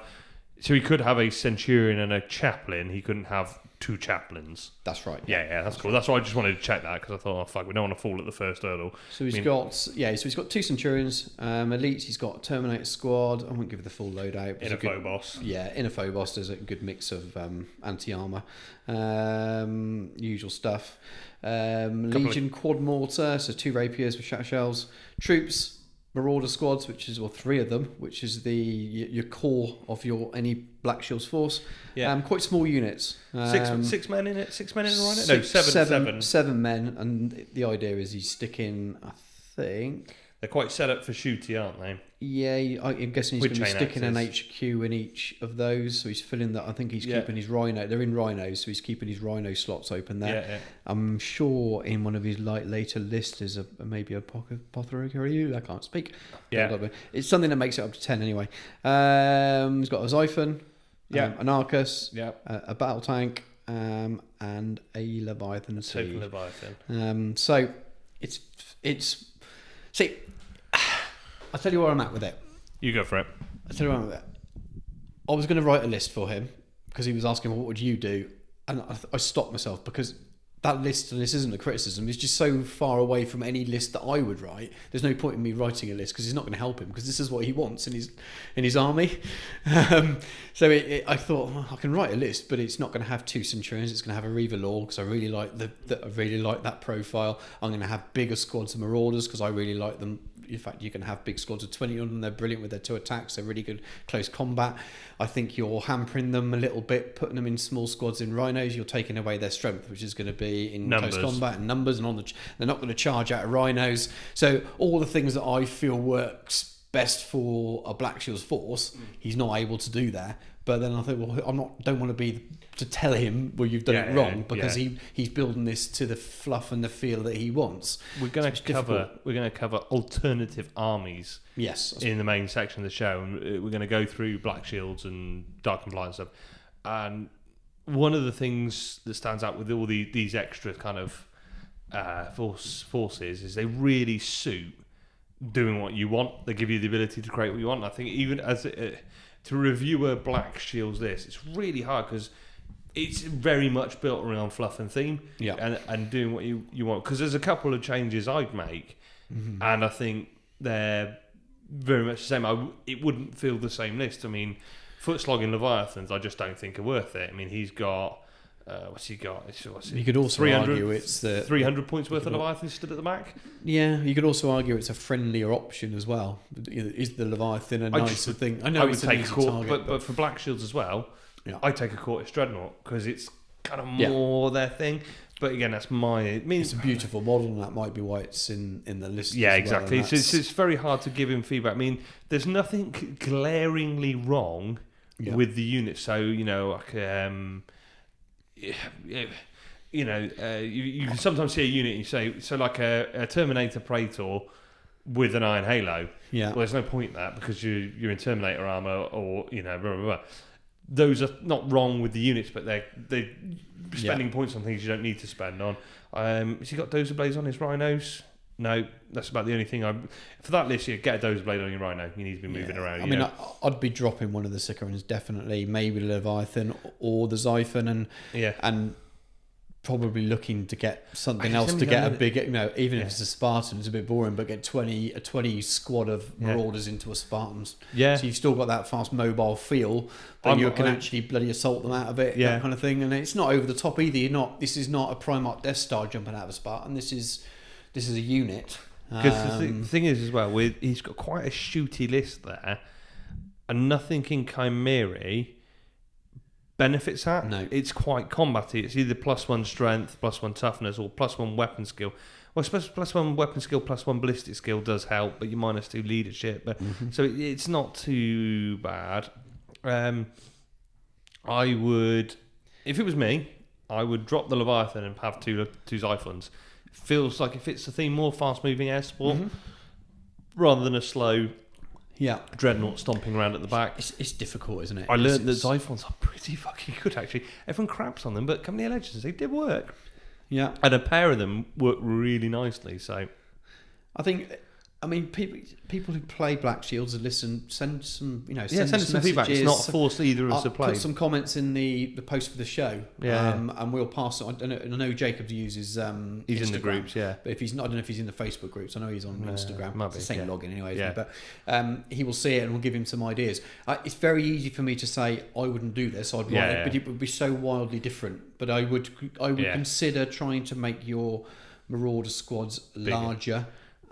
Two big squads in Land Raiders, in Phobos's, or one in the Rhino and a big squad in a Spartan. In the list I wrote, one was in a Phobos and one was in a Spartan. I think we had a discussion around assault vehicles in your Marauders, didn't we? Talking about assault when you were planning on it, but because the Marauders are brilliant on the charge, especially with being able to take chain axes. Really strong unit. Four chain axe attacks each, strength 5 chain axe Those attacks. small units, they're just going to die, unfortunately. Yeah, they're like so a 10-man tactical squad. The reason it sticks around is because there's 10 of them or 20 of them.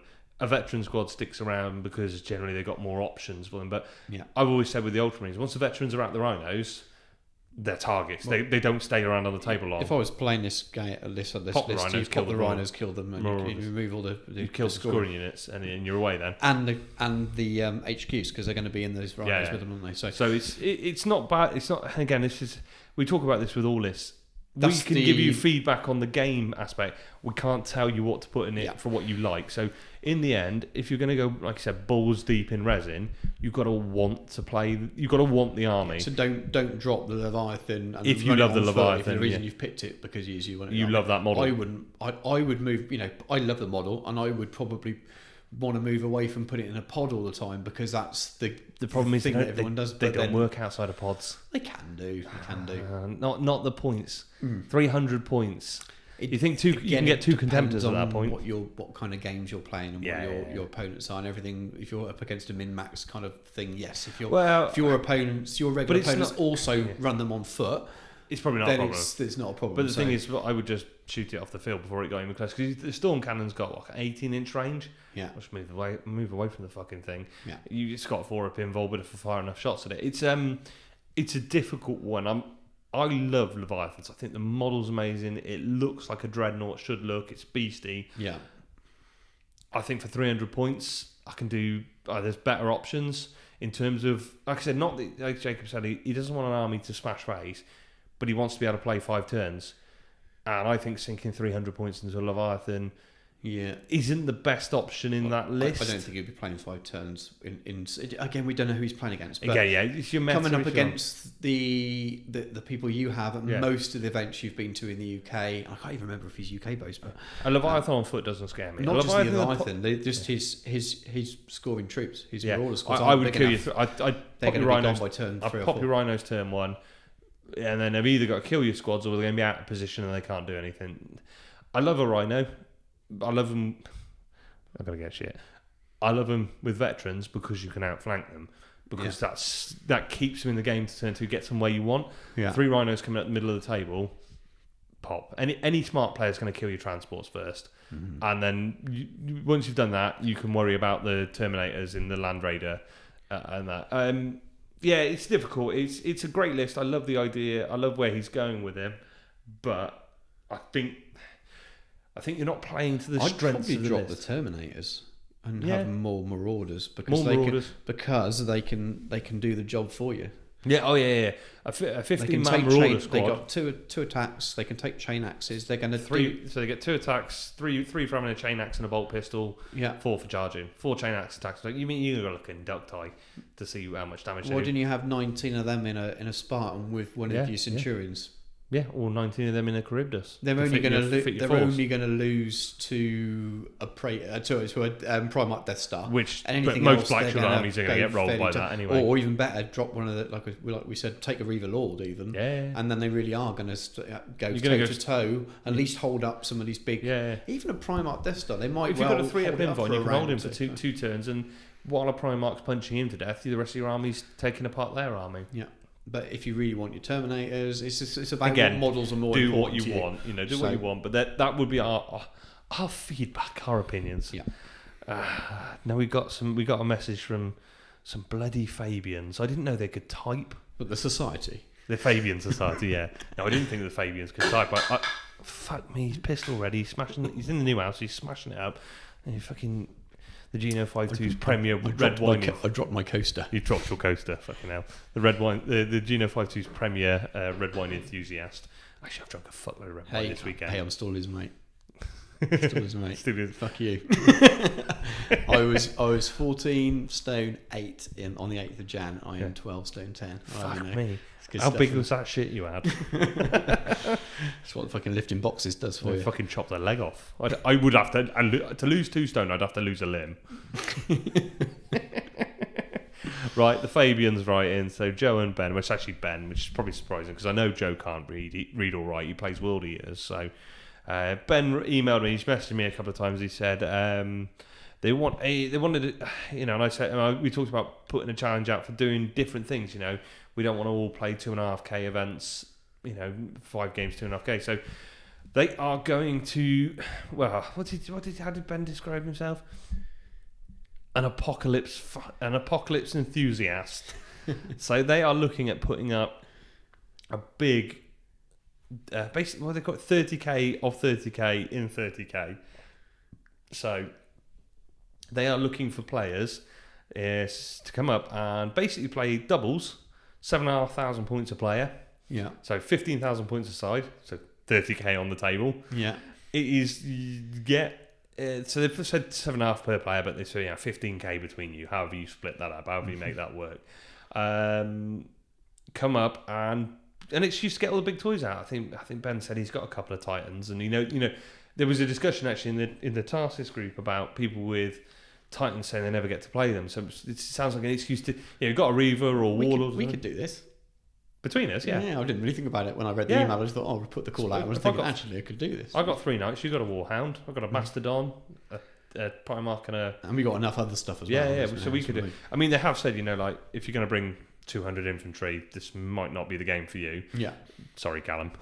But it's let's put a bigger. There's no sort of fixed format yet or what's going to happen, but they're basically looking for people who want to go and have basically spend the day play an apocalypse game. I think they want to get about 2 or 3 tables going. So I want to just get that excuse to get everything out. They're thinking somewhere between September and December.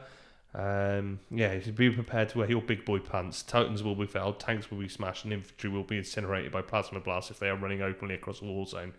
They are up to that. Put a post in the Facebook group. It's probably the easiest way to find the Fabians. They're in our Facebook group. But if you're up to it, I think it's going to be like a long day. Get up early. Kettering, Northants area. Yeah, sort of north, that kind of area. Get up early, get the game going. I've seen the draft of the event pack. It seems pretty good. They're going to have sort of game masters going around to help keep the game. I think I've almost convinced Ben to get them Mechanicum cosplay so they can run around as tech priests organising the games and stuff. So they've really thought about it. I think Ben plays he's played a lot of Apocalypse, and they've got a mission, a scenario, and they've thought about it. But so if you're interested, definitely drop them a message in our group and get the ball rolling on that. They want to get it going. So big boy Apocalypse game. Yeah, what have you got? We could probably do We could probably do 3,000 or 4,000. We could do 3,000 or 4,000 in Lords of War alone, can't we? Yeah. You know, you've got Baneblades and Stormlords as well, haven't you? Yeah, So Baneblade and Stormlord and the I'll potentially have Warhand. 3 Knights, Typhon, Primarch, Mastodon. Yeah, we could probably do. We could do it. Yeah, sounds good. I might be excused by a Warlord because I seem to have no fucking control at the moment. Yeah, cool. So, oh Christ, Premier Bathroom Enthusiast has been on. So Pete Pete Uplander. What's Pete Uplander got to say then? Is he asking about what's the best way to plumb in a bloody bidet?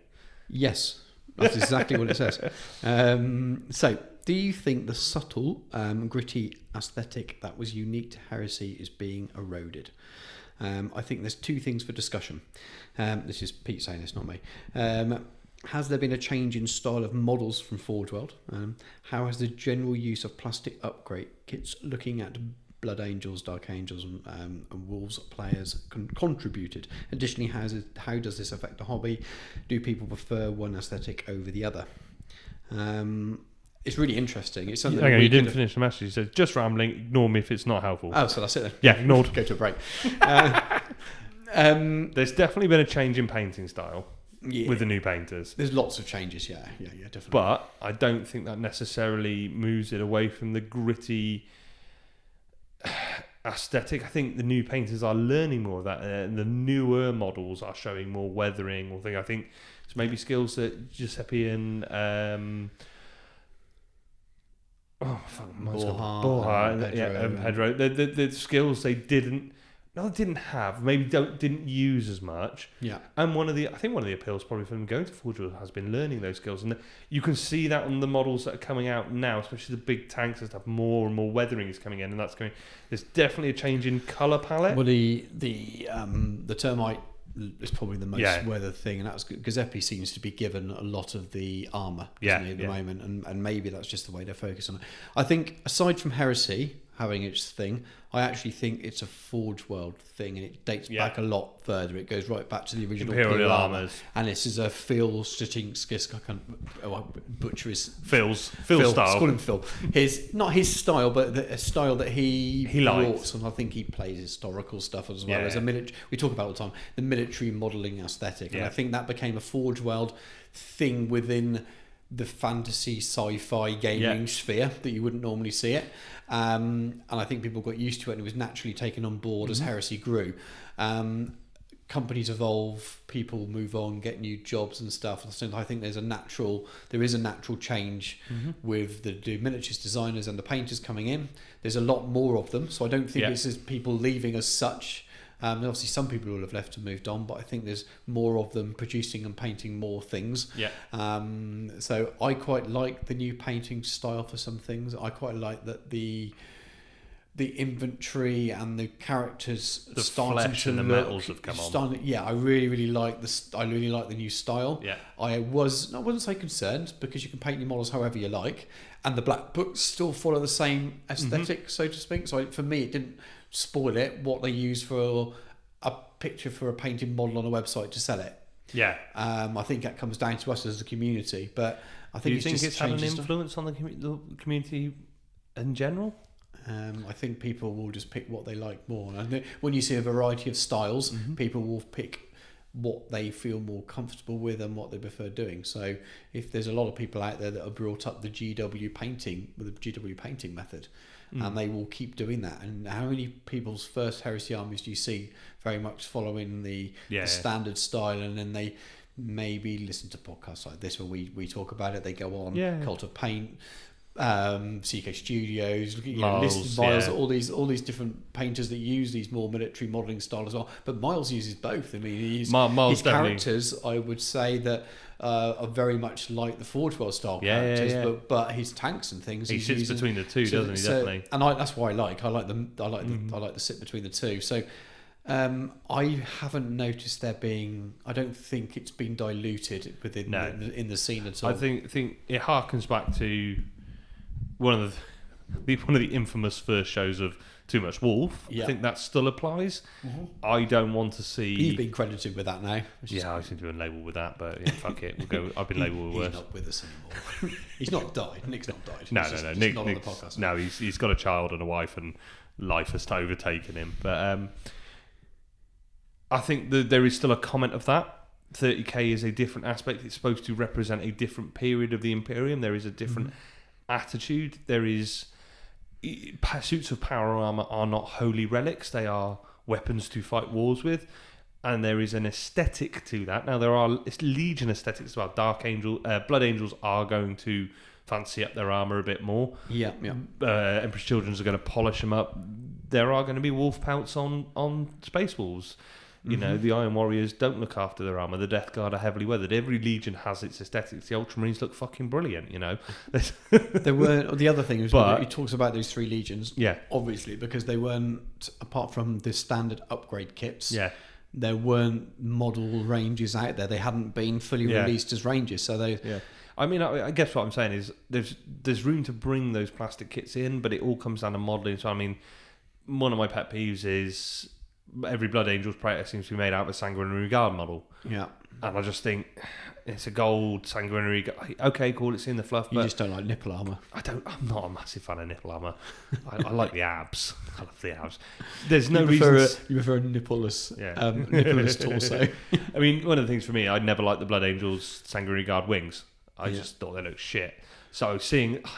I had this discussion with Mullins actually when I was down with Sons of Heresy, and I asked him because he's starting on a Blood Angels force and his Praetor's got big wide wings, and I said, "Why the wings?" Because for me, it doesn't do. I just wouldn't have them. And we had an interesting discussion. He was like, "But for me, that's what Blood Angels are. I want the wings." And we had a really good discussion because for him, that's what did it for him. And for me, I just went, if I did a Blood Angels force, it wouldn't look like that. He's played 40k Blood Angels a long time ago. Yeah. And I think that might have an effect on it as well. Whether you've got not just got the kits, but if your first vision of Blood Angels was playing them in 5th ed, 4th ed, maybe you've even played. I played them in 2nd ed. Yeah.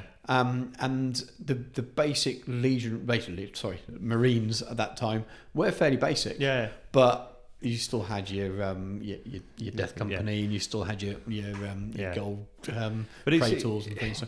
It's actually a discussion I've never quite a while ago now. And Jake from the Government of Fire started out, and I remember a conversation around people shitting on Thunderwolves again. I hate Thunderwolves, and Jake going, I really like them. They're my favourite thing about Space Wolves. And he's a long-term Space Wolf player, and he loved it. And the Thunderwolves were what got him into it, and everything else like that. And I think there is a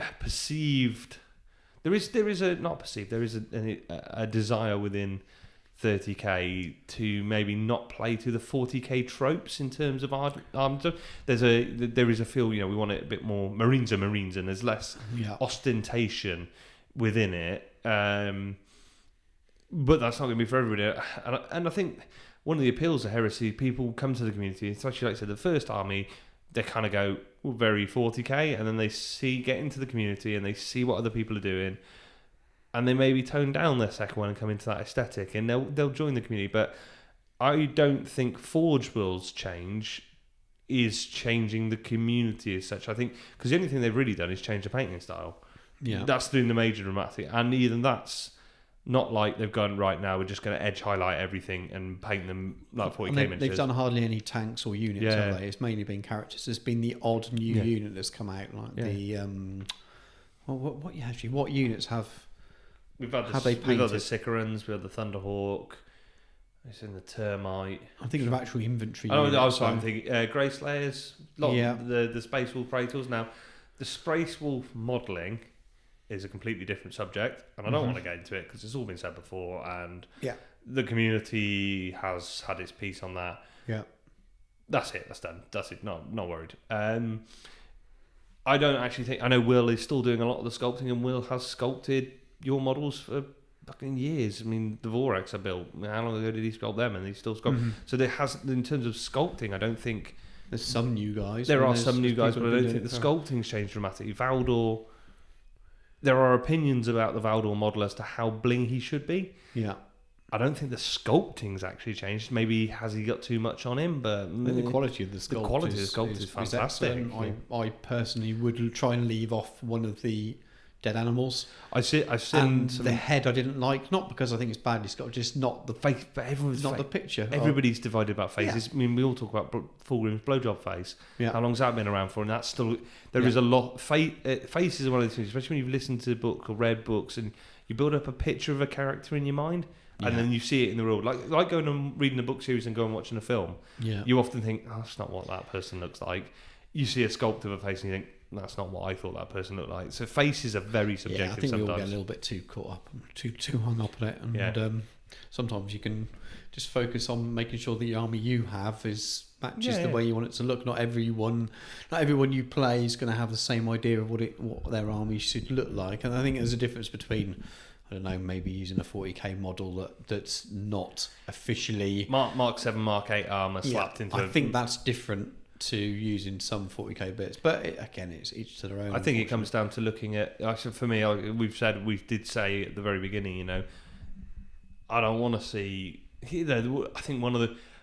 It's quite universally acknowledged that a lot of people didn't like the Grigor Felham model. Yeah, and one of the complaints was it had a lot of fur and talismans and stuff over it. It didn't in 40k. I think it would have been it's a nice stunning model. It just looked like part of the 40k. Yeah, it just didn't range. feel the bolt of purse and everything didn't feel like it fitted 30k. And I think there is still a general consensus of what we want it to look like. But as the community grows as well, people coming into the community might not be as hardcore painters and modelers who were at the start, who were prepared to pay £100 for their all resin tax squad, and because they spent £100 on that, they're going to go to town with the painting and the working on it to make it amazing. Maybe with the access to plastic, now it's brought people in who. That's one of the reasons I jumped in. I went, I'm not going to spend £100 on a tax. Well, that's probably a bigger change, and whether there does have a knock-on effect on the aesthetic, I'm not sure. But the fact that people are basing their models on the plastic kits now rather than going, I know there are a few people out there that will say, I'm not going to use the plastic, so I'm going to buy all resin from my inventory. But I think you're that's fucking stupid. Well, I'll be perfectly honest. I think you're daft if you're going to buy a resin Mark IV Marine Squad for £100. Yeah. Well, I wouldn't be spending my money on it. No, I again, wouldn't. If you want to, fine, whatever. If you've got more money in the sense, but you can pick up thing. You can get a 10-man plastic Marine Squad off eBay for £10, and it's the same thing. You can put all the upgrade kits on it. You can do all the conversions off it. Do absolutely everything the same off it. It's just easier. It's just economy. Yeah. But that's by the by. That's a different opinion. But yeah, I think we've rambled on about that quite well. Yeah, I think so.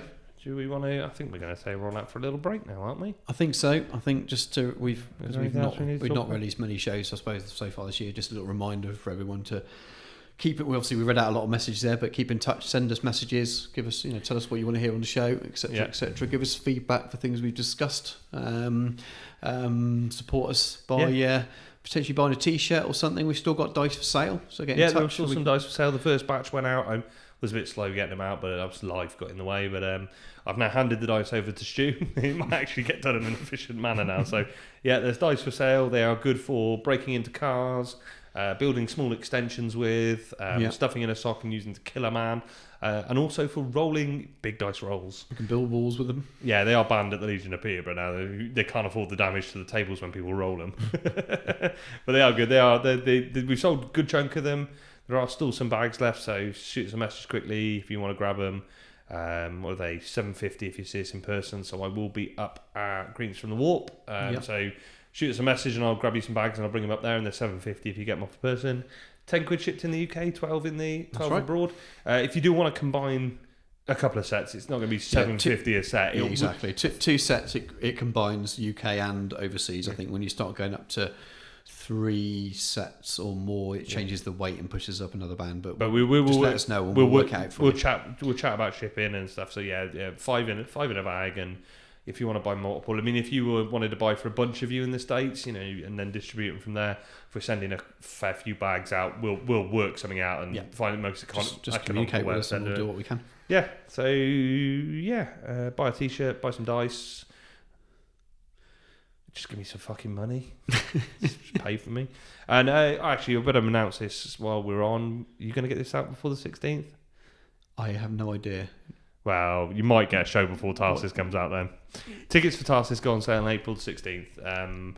Hopefully then this will be before it, but there will be lots of social media posts. Depends on. When are you back from your holiday? I'm back on the 14th, which is why they're going on sale. Worst case scenario, if I've still got no internet to upload, I'll be coming round to upload it the day you get back. But, yeah. Tickets for the next Tarsus event go on sale on the 16th of April at 7 p.m. What we are going to do, and I will announce this out soon, we're going to put them up in chunks. So we will release 10 tickets. Someone probably release 10 tickets at 7. Watch what happens on the sales, see how many go through, and then we'll release another batch and another batch, and those batches will probably get progressively smaller, just so we cannot oversell this event. I will also say, if something does go fucking wrong, please bear with us. We will refund people and we'll sort stuff out and stuff like that. But we're going to try and release it in that batch because it's the least admin way of doing it. We've got other plans, but they will require much more admin. So we're going to try this one. If this fucks up, we might go to something else. The biggest issue is that there was nothing that Chip and Incom could do with the sales system they have. There was no adjustments they could make that could because it's all run by outside people. Yeah, so there was no way of changing the software. And as much as Chip would love to, he's got a business that works very, very well, and this is 3 events a year, and he can't change his whole e-commerce system just for three Tarsus events. I looked at things like going to Ticketmaster and stuff like that, but the tickets would have got more expensive because you pay booking fees and stuff like that. And I didn't want to get into that habit. If we still get problems, then you might have to go to ticket, and I'll absorb the cost of the fees within the ticket price, and we'll work something out. We'll do whatever we can to sort it, but we're going to release them in batches, so there'll be chunks out. So we can release 10. If 12 sell, we'll release another 10. If another 12 sell, then we'll shorten the batches. Happen fairly quickly, probably. It will still all be within. We're talking within the space of, if they sell like they did, 5-10 minutes. We're not talking over an hour. You will still need to log on. You will still need to get in there relatively quickly. But what I'll say is, if you go on at 1 minute past and they're sold out, just keep there trying. Might be another batch, and I will make a public announcement at the end as well when we know they're all gone and they're confirmed as going. But yeah, we will keep in touch with everybody about that. The event is up. The event is live on Facebook. Come and join us there. It's a 3,000 point event with 1,500 point Zone Mortalis. There's some interesting Force Org stuff in there. Basically, you got to build a 1,500 point ZM list, and every model in that ZM list must then be in your 3,000 point list as equipped. The only thing is, if you've got a vet squad in ZM, you can give them a dedicated transport in. So if you want to run something, and you can run different rights of war across them. So if you want to do orbital assault for 3,000 points, and then not in, obviously you couldn't run that in Zone Mortalis, but your extra 1,500 points of for the big game could be all the drop pods and stuff then, and things like that. So you can add dedicated transports on and stuff. But yeah, should be good. Event pack's live. I've put 5 in there 5 times. There's no parking. We'll see where we go from there. Cool. I think we'll take a break from here then. I need to open another beer. Geno52 is sponsored by Incom Gaming, the new centre for tabletop wargaming in Gloucestershire. Visit incomgaming.co.uk for great savings on pre-orders and all your hobby needs. We stock many gaming systems and hobby accessories and can ship to anywhere in the UK. Incom Gaming is the only UK stockists of the market-leading gaming mats from GameMats.eu. Visit the store and check out how to turn your tabletop into a battlefield. Incom Gaming is based in the centre of Cheltenham and offers tables and scenery for casual and organised play with a fully licensed bar. Check out our events page for upcoming events where everyone is welcome. Save an additional 10% on Games Workshop Heresy products by using the code Geno52 at the checkout. Visit incomgaming.co.uk and help fight the betrayal. Incom Gaming. Come game, shop, drink. To shop elsewhere is heresy. And welcome back. So we decided we ought to do some proper topics again rather than just rambling about... Rather than me just getting drunk and shouting about veterans. Well, yeah, about veterans or just events and things. I think because of Christmas and then the weekend there, we haven't done any kind of more serious, not serious, but proper sort of. We've been meaty following topics for a what's while. been going on rather than planning and writing sections. Yeah, we've done our beginner stuff in the past. We've done book reviews and things. We've not done anything that's sort of a bit meaty for a while. Well, this thing, see, after last year's weekend that we had Inferno, we had 3 or 4 shows covering Inferno, Yeah. so we had a lot to get our teeth into. Yeah, and we haven't got no that this book year now, so it's we're not kind of naturally delving into the output that would have from Forge World in the same way. So a lot of what we're going to talk about is linked to the discussions that we've had on the show, and we've had sort of in private and with other gaming friends and things recently. But what we're going to do, we're going to start a series of, at the moment it's going to be next 3 episodes. We're going to do a continuing theme based on alternative armies, so building theme armies. Yeah. So it's not your standard kind of 2-5. We talk about this a lot: Primarch, Death Star, or super heavy. Not even list that Legion, you may you know. take to, or you might take Looking to an outside event. the Legions, we're going to cover Legions, but the forces outside of Legions, outside of... There is a gap at the moment with a lot of people who might have looked to a new book to inspire the next project, Yeah. which both of us have done. I kind of had my pins on, I'm going to do Demons when the book drops in Feb. Yeah. And it's like, oh, right, what am I going to do this year? I mean, I am without an army project at the moment. So one of the things we've been chatting about is what's out there, what have we got? You know, there's Black Shields, there's Armies of Dark Compliance, there's Militia, Solar Orcs, alternative Legion ideas. You know, Yeah. Can I take a Legion and do something very different with it? So we've been discussing these kind of, quote, alternative armies. So we thought we'd turn it into a bit of a discussion. Yeah, it's building for me. Building with a theme is not building as I want to collect this force. Yeah. I'm going to start with this list, and I plan to keep building and take it up to 6k, something or other like that. Which is the way a lot of us build collections. Doesn't mean this can't evolve like that, but your starting point might well be a bit of narrative. It might well be one chapter in a book. You say, I really want to build that force, and your primary focus is going to be on the aesthetic. It's going to be on the narrative. It's going to be building a list that matches something. So it might be really competitive. It might not be. Yeah. Depends what you're trying to do, but it's finding ways to do that. So we're splitting it down into different sections. Today we are going to cover the easiest way of creating something a little bit different. Forge World provides the rules for you. So you've got Shattered Legions, which is automatically gives you a kind of a different style of theme list. Dark Compliance list, which is different and builds around a theme, and Black Shields, all from book 6. So Yeah. we're going to start today talking about that. These are what are referred to as, by Forge themselves, as Age of Darkness themes. Yeah. They're definitely put out there as... They are, I think one of the things it does say is you should use these with consent of your opponent. I think there is the potential to abuse these. I think Shattered Legions, you could potentially abuse them for power gaming. Yeah, so there's lots of stuff that works against you as well. Oh, So yeah, we'll see but when it's we discuss the given rules, with but- this caveat of these are definitely supposed to be designed for a narrative purpose. You should start with your fluff and talk to your opponent, and you should have a point to this army. It shouldn't just be...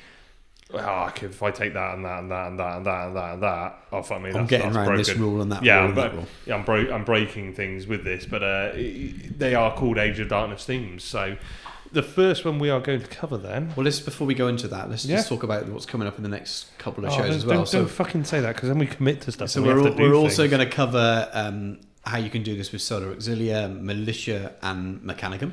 Yep. And then we're going to do a show where we talk about how we do it with Legions as well, which is probably a little bit trickier in some respects, because it's very easy just to kind of it become naturally vanilla based on that's what most people run. So we're going to cover it all. We're not just basing it on the alternative list that Forge World are providing. By the time we get down to Legions, we're going to be talking about how someone might build a list around a book or something. My Imperial Fists list that I'm building at the moment is an example of me building a list around a theme, and I will use examples of that when we get around to talking about that. Yeah. And we're also going to cover some hobby and modelling and stuff as well. But as Tom said, today we're going to talk about the stuff from book 6, because it's a really, really nice way of a good sort of introduction starting, because there's official rules of a way of creating a very unofficial kind of theme of army. Cool. Shall we hit the Shattered Legions then? Let's do it. So the first thing I wrote was, what are the Shattered Legions? Well, they're legions that have been shattered. Yeah. And what's the next Moving question? on. Moving on. Yes, I mean, the easiest way to describe this, and they are very commonly referred to as the Shattered Legions, are the legions after Isfan. Your Raven Guard, Iron Hands, and Salamanders. Yeah. They are the broken legions after Isfan. Now, it doesn't actually restrict you to that. You could be looking at the Night Lords after Thramas. The Night Lords and Alpha Legion after Thramas. You could even do Dark Angels, Blood Angels, Ultramarines in the 500 worlds. Yes, got separated. You think Imperium Secundus, forces. They are groups of different Legion Astartes who have come together to fight under a banner by, I think, necessity. It's described as a strong leader unifying the force. And you're talking your Shadrach Medusons, who are unifying forces of different legions brought together.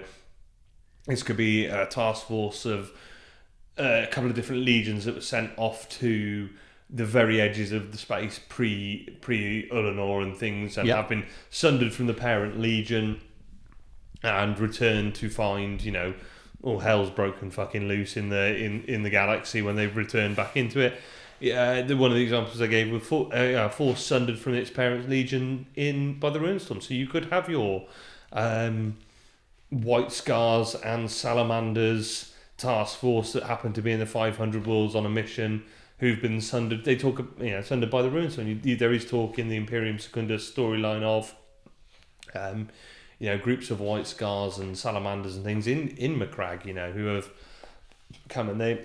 Yeah, that's right. I mean, Gilliman's argument is they're legionnaires. We need bodies to fight. We can't just have them sitting around doing nothing. So let's make use of them. So while it's quite easy when you say Shattered Legion, one of their Rite of Wars does actually deal with shattered after Isfan forces. Yeah, but you don't have to necessarily limit to that.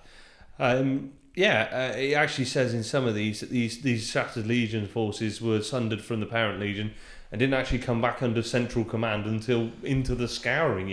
They could be running around the galactic, never leave the galactic north, just fighting traitors or loyalists and up there as a warband. They've got a vague idea that we've rebelled, or Horus has rebelled, and fuck it, we can't find our parent legion. What if they're cut off? We'll kick shit out of anybody who's near us, and we'll stay up in the north. And actually, after the Siege of Terrors, when they get found again, there's an incredible amount of freedom to do what you want with that. So you can take a very strong piece of narrative canon and stick to it and work really hard to make sure you stick to it, or you can think, well, I'm going to make something up, as long as it sounds reasonable and fits within the general story arc. You can pretty much do what you want. Your light keepers on Pharos, you've got a couple of hundred Imperial Fists fighting with Ultramarines. There's a Shattered Legions force. You've got 3 Iron Warriors in there as well, Loyalist Iron Warrior Praetor in there as well. You can build. If you wanted to build a Pharos force, that's great. There you go. I'm trying to think of other examples. Your Blood Angels with on Moloch. Yeah. Small detachment of Blood Angels, fighting with. You can't really combine them with militia and stuff in this, but in the Shattered Legion. But you can look at examples like that. I think what legion is on Pharos. Fucking Moloch, I can't remember. My brain's gone on that one. But so it gives you the ability to put Legion Astartes with Legion Astartes. So building a Shattered Legions force, you must include at least 2 different Legion Astartes. Yeah. You can't build a Shattered Legion force of all Imperial Fists. You've got to have at least 2. You must include an HQ from each of those Legion Astartes as well. So if you're going to do Iron Warriors, Imperial Fists and Ultramarines, you're going to have 3 HQs, one from each force.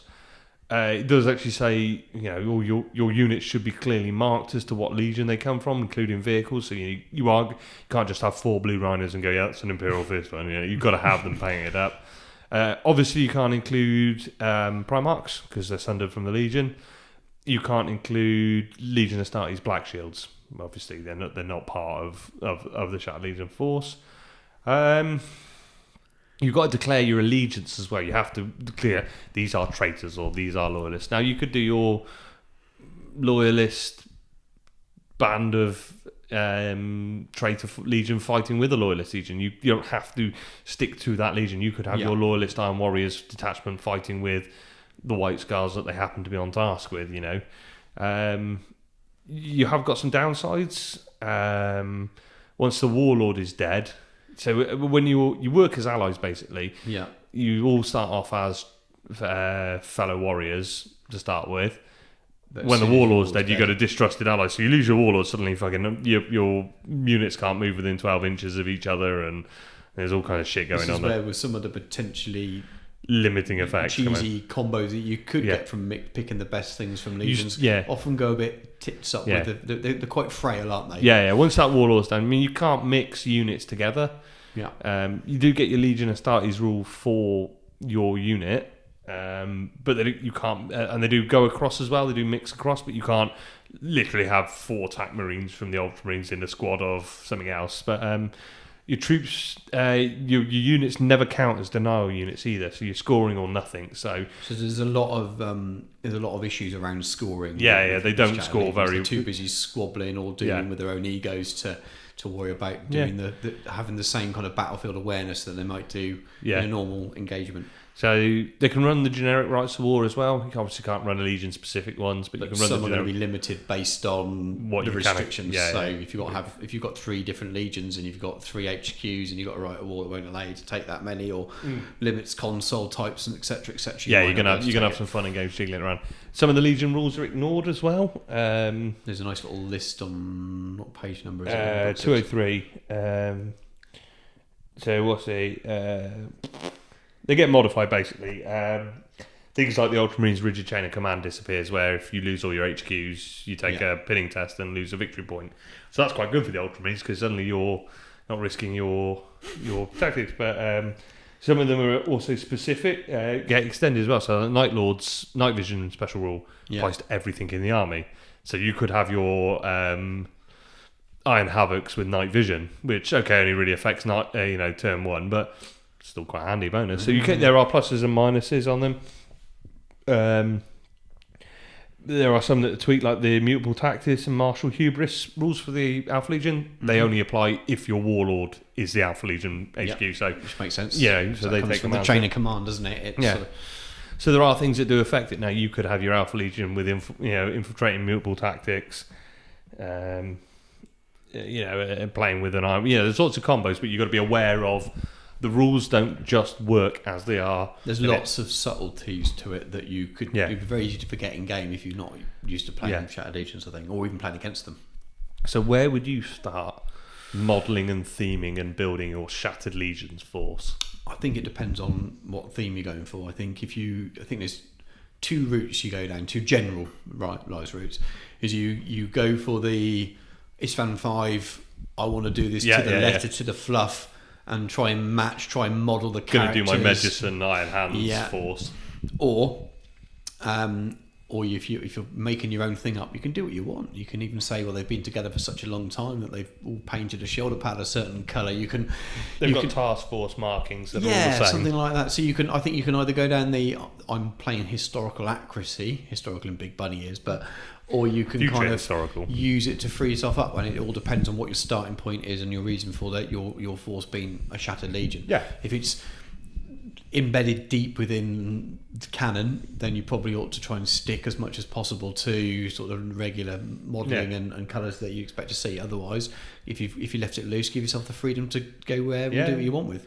I think you're going to always have to take some canon into respect. Like I say, if you've got an Iron Warriors and Imperial Fist army, you got to think about why those 2 are together. There has got to be a bloody good reason, and you can't just go, fuck it, I'm just going to chuck them together. But some forces are going to lend themselves more to working with each other than others. Like, so your Shattered Legions at Isfahan, fine, no problems.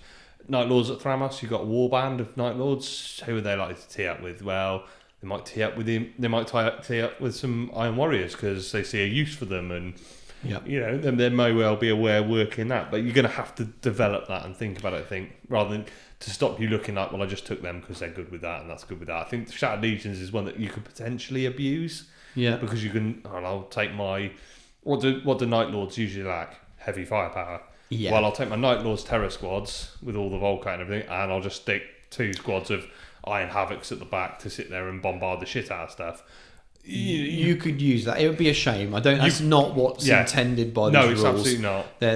They are, like they say, it's a theme rules. They're supposed to be used with permission. It's basically, I'd say they're best used when you're trying to design a campaign with people. And you might want to have Soul Tarvets and some Emperor's Children fighting with the Sons of Horus on murder. Yeah, exactly. You want that kind of thing. You're probably better off just with allies rather than Shattered Legions at that point, because it's. But you pre-Crusade. But you could what's the where? It's Van 3 when they're fighting in there. You might have your Death Guard, Lunar Wolves, and Emperor's Children force together. This is my Istvan Survivors force. That would be incredible, and I imagine there's a lot of people out there. I think Pete Reeves is looking at doing something. Doing it. Shattered Legion would be a fantastic way to do that. Collection to have as well to paint and model this. So I think from a painting and modelling point of view as well. I know Cy Davis can only finish one unit a year. It allows him to actually start new armies. So the only way he can play the game is by playing Shattered Legions, because he's only got half of one force and half of another. But for a painter and a hobbyer who maybe doesn't want to commit to, I've always had a hankering to do 500 points of Sons of Horus and 500 points of Emperor's Children, but I don't want to go any bigger than that. Make a Shattered Legions force, and you can do those 500 points of what you want. 500. I mean, Shattered Legions Centurion would be a fantastic force. Just a bit of infantry and a dreadnought of each. Great, bang, and there we go. There's my 500 points of this and 500 points of that, and suddenly I've got a force. Yeah, and again, just pointing back to why we're talking about this is because this is a prime example of a different way to approach list building. Is you're doing it for a theme first approach. You're doing it because that's the fun thing to do, and that's you've really got me excited with the List Fan 3 force now, and I might have to go back and list time with that. But how cool was that? A really battered Emperor's Children force with some Lunar Wolves in there, and my favourite book, a couple of Death Guards. I'd love to do it. So it might be something for the future, but it's. There's there's almost endless scope there. Like I said before, you can go proper historical, or you can go make up something on your own, but try and have a theme to it, and the theme should be not winning. I'd hope that people would do that. Well, I think that's heresy in general, but maybe it's one that unconsciously could get abused. Mm-hmm. You stack Legion rules and suddenly it becomes quite strong, because fucking hell, I didn't realise that would, if you've got Sons of Horus re-rolling ones with assault weapons and then infiltrate with mutable tactics, and fucking hell, quite easily you could unintentionally abuse it without really thinking about it. Maybe it definitely you need to come from a strong point of theme for that one. Okay. So next on the list, Dark Compliance, the Army of Dark Compliance. I love this. I think it's brilliant. It's such a cool theme. Yeah. So this is one page as well. One awesome page in book 6. Yeah. There's literally bugger all to it in there. 206. 206. The Army of Dark Compliance is basically Ultramarines. It's definitely not Ultramarines. It is legions using militia forces. So this is your small cadre of Sons of Horus who have gone off and decided they need to take on a big force and just round up the local militia and make them fight for them. This is your word bearers and their crazy cults. This is your Alpha Legion diverting orders from the primary forces to take the battle to use the local use an Imperial army. We need to control this system, this sector. Yeah. We haven't got the legionary forces to do it. So we use human bodies. These people. We're going to get these people. Yeah, it is described as a natural foe of the Shattered Legions and the Black Shields. Yeah. This is your traitor theme. They are not a Shattered Legion. They are not a Black Shields army. They are a traitor army who are using militia. And the joy of this, and you say, well, I could take a Legion army and ally in militia. No, you run him in one force org, which is great. So it must be drawn from the Legion army list and the militia list. You must have a Centurion or a Praetor as your warlord. It is traitor only. You can't run a right of war with it. Your Legion Astartes rules don't confer onto your militia, even though they're in the primary detachment. So you could have 2 squads of Grenadiers as your troops. They're not going to benefit from the Legion Astartes rules. You can't have more Legion force units than you've got militia, so the militia have to be the dominant force in terms of unit. Yep. No Discipline Masters. One of my favourite, because the legionaries are in charge. Yeah, one of my favourite rules: the War Master's due. Any unit shooting at a legionary unit through a unit of militia gets a 4-up cover save. If you take the 4-up cover save, D3 of the militia die. Just love it. He's meat shield, Operation Get Behind the Meat Shield. And the militia always counts disposable as well, so they're never scoring. So one of the things I see with Dark Compliance Armies, people whack all the troops full of militia, cheap militia. It's like, well, you've got no scoring units then, mate, because your militia aren't scoring no matter what. They count as disposable. So I love this. Yeah, I have a plan to do a very crazy force for an event involving Katachan jungle fighters and some sneaky legionnaires who are diverting the orders of the local PDF force and causing chaos. I just love it because you're instantly, your mind, when you hear the Army of Dark Compliance, your mind leaps to word bearers. This is your cult horde list and all that. I think there's so much scope outside of that. Your Alpha Legionnaires diverting it, Sons of Horus using their you were talking about doing this at some point, weren't you? With your not this army, but your Sons of Horus project was going to have. I was looking at allied militia because it's the not the Janissaries. What's the force? I've forgotten now. I shouted out on the show for people. It's been that long ago. Yeah. Well, you got the militia force in the first three books that are allied to Sons. This could be your command squad of Sons of Horus who've been sent down. I think the picture in the book is actually a Sons of Horus overseer who's literally got whips and chains and stuff to drive the militia forward. You don't have to have the screaming cult horde. Night Lords driving terrified civilians out in front of them. Death Guard using dirt, irradiated. Late heresy, zombies. Yeah. Plague Marines, zombies. The scope is endless, isn't it? It's brilliant, isn't it? I think that in 10 seconds I've come up with 4 different armies, and it's all book 6 stuff. And I think it kind of it almost encourages to say, right, you can go away and do this. You can do this with maybe your existing legionary force. You're collecting something else. You can go off and make campaigns with your friends, and you can use against Shattered Legions. You can do it against Black Shields, as it mentions, but it's different from the main story arc. As I said, this was all going on at the same time. You're not going to read about it as a major part of the story arc, but you can go away with full freedom to make up whatever shit you want to. You've got real freedom to These go are and the have forces fighting on the outskirts of the war. Yeah. This is not your main parent legion with the drive on terror. This is all the shit in the periphery. These are the endless thousands of wars going on in the outskirts. This is your scope to go and say, I want to talk about a battle in this sector that no one's ever heard of, that's completely unremarkable, but it was a small detachment of my legion had to go to capture this station. They didn't have the forces to do it, so they ran out the local militia, and whether that is they took their screaming cult horde or they subverted the orders of the local thing, or the Sons of Horus took their Imperial Army regiments. Like I said, you could have a proud Imperial Army regiment who just have been sent out to do a job, and Horus has sent a couple of his commanders to ensure that the job is done properly, because it is important, but not important enough to divert legionaries to. Go and have some very different games of 30k, which are very different from your normal, 2-5 kind of Death Star kind of games. And I suppose that's what most of Book 6 is about. You've got the Shadow Wars missions in that book as well. It's, I think, the opportunity there. If you want to do something different, and you have a lot of people are doing years without special characters and stuff. If you want to try some different stuff, playing around with some of the themes in this are a really good way to start. Cool. Should we take a little short break there and then come back with our final one and come back and do the Black Shields? Because I think there's quite a lot to talk about the Black Shields. So let's take a quick break. It's more of a list in itself. It's more of an army list than a theme.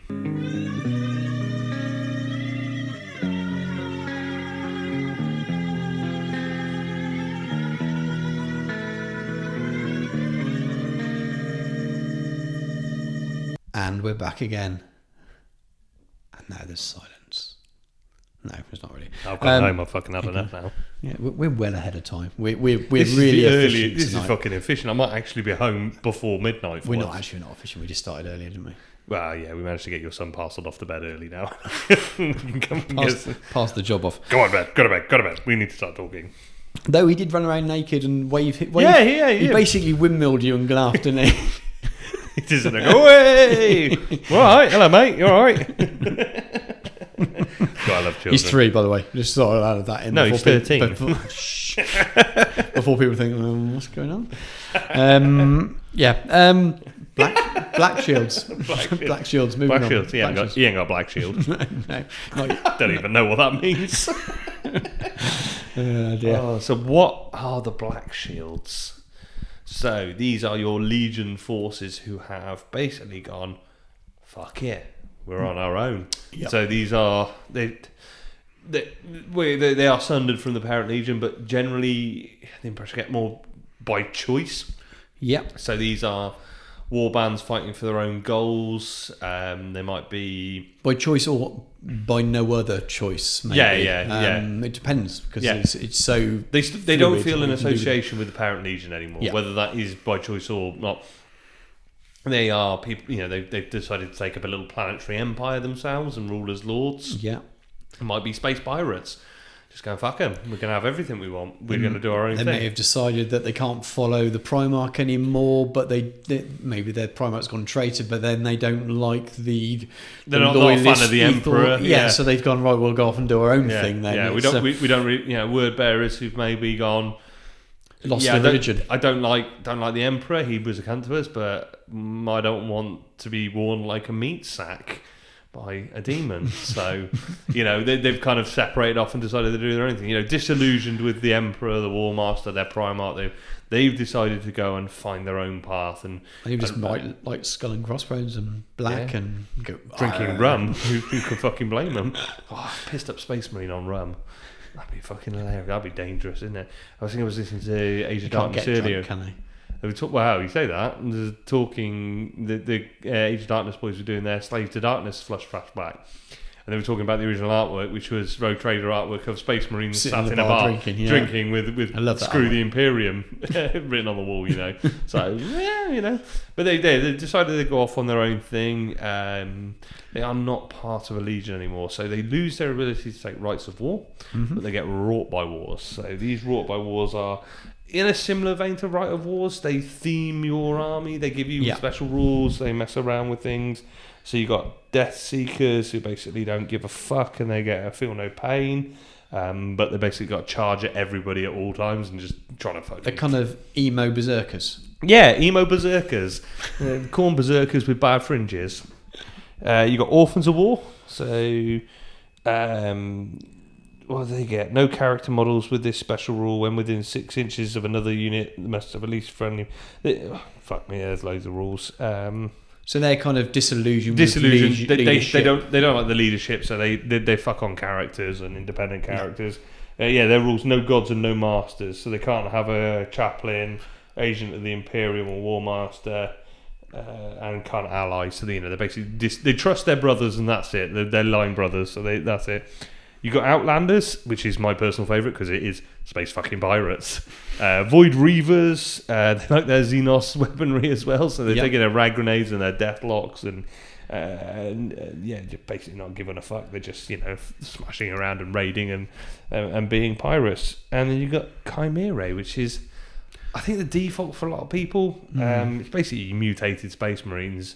This is your Raptor company from the Raven Guard. Yeah, genetically modified. Alpha Legion, genetically modified post-humans. Yes. Yeah, so this is your Alpha Legion experiments. Your Fabius extra files. Bullshit, as we've heard. Extra bullshit. Do you know what the thing I learned with the Mechanicum is? You can basically say anything with Mechanicum and people believe you because they just go, yes, Mechanicum bullshit.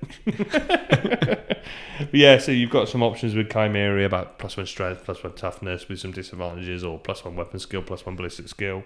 Yeah. Or you can give them fear and it's actually my least favourite, but that's just the way I am. To me, when I read them, I went, rules-wise, that's really good. Theme-wise, not really a fan of it. I love Outlanders. I want space pirates. Yeah. They're raiding from space and all kind of crap using exotic weaponry and stuff. So, but I was looking at doing a force of basically Sons of Horus. That I didn't want to use Loyalist Sons of Horus. I wanted them to be separated off from the Loyalist thing a bit more, but I wanted them to still be Sons of Chthonian, but not actually be traitor or loyalist. Yeah. So I wanted to keep that theme, and I thought the Black Shield Force was the best way of doing it. And that gives, I'm giving the example to give people an idea that you can't, you can use it in that way. You can sort of use it as a way to give rules for a weird division of a legion you like, but you want them to go off in a different direction. So I mean, they come with a couple of other rules. Only strike from a position of strength, so they only attack when they know they're going to win, so they get +1 to seize their initiative, which is good. I mean, you shouldn't be planning around a 5-up seat, a 5-up roll, but it's handy. Seizing can really swing a game. If they do ally with Legion, they're by the War Master's command, so they are, you've got to stay the fuck away from them. I do like the touch that Mech and Militia count as fellow warriors, which basically, these guys have set up and they've got their allied forces as well. They might have a Magos who's decided he's pretty pissed off with everything as well and decided to join them, or old allies that have, old Imperial Army units that maybe feel more loyalty to the Marines they've been fighting with, and maybe the rest of the force. You could almost have a rabble band that's maybe it could be a rogue trader that's gone rogue. A rogue trader. A rogue trader. Playing rogue trader as well. Is that a thing? But you could have it could be a rogue trader that's sort of thought, I don't want to get involved in the heresy, or fuck this heresy. Yeah, I'm going to lose money over this. I want to become a space pirate. But you've and got he's lots used the Marines as fuck it, we'll use gun pigs as frontline fighters. So that's quite cool. They also have limited resources, as you imagine. They don't have the supply lines, so you can't run a Praetor, but you do get a Reaver Lord who's sort of becomes a Praetor. But he's not quite as good as a Praetor, but he's better than a Consul. You can't use Rights of War, like we said. You get you don't need them. You got brought by war. You only get one single Consul choice, which makes sense. You haven't got huge strength.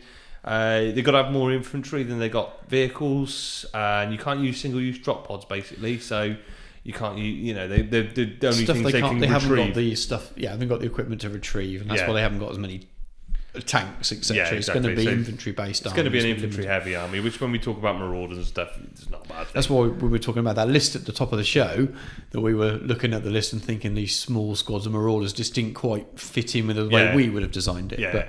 But they get some Pariah armor as well, so they've got a couple of bits and shits with them. You can take this Pariah armor, this sort of Pariah downgraded stuff. Really, it's kind of a bit rough and ready, but it's got some advantages like the Pariah Flamer. So it's a strength 3.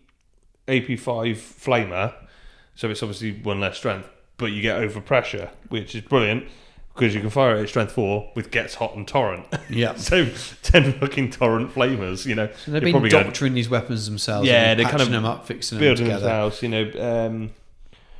Pariah power armor. You can take it. It's a 3-up armor, except it goes down to 5-up against weapons of strength 6 or higher.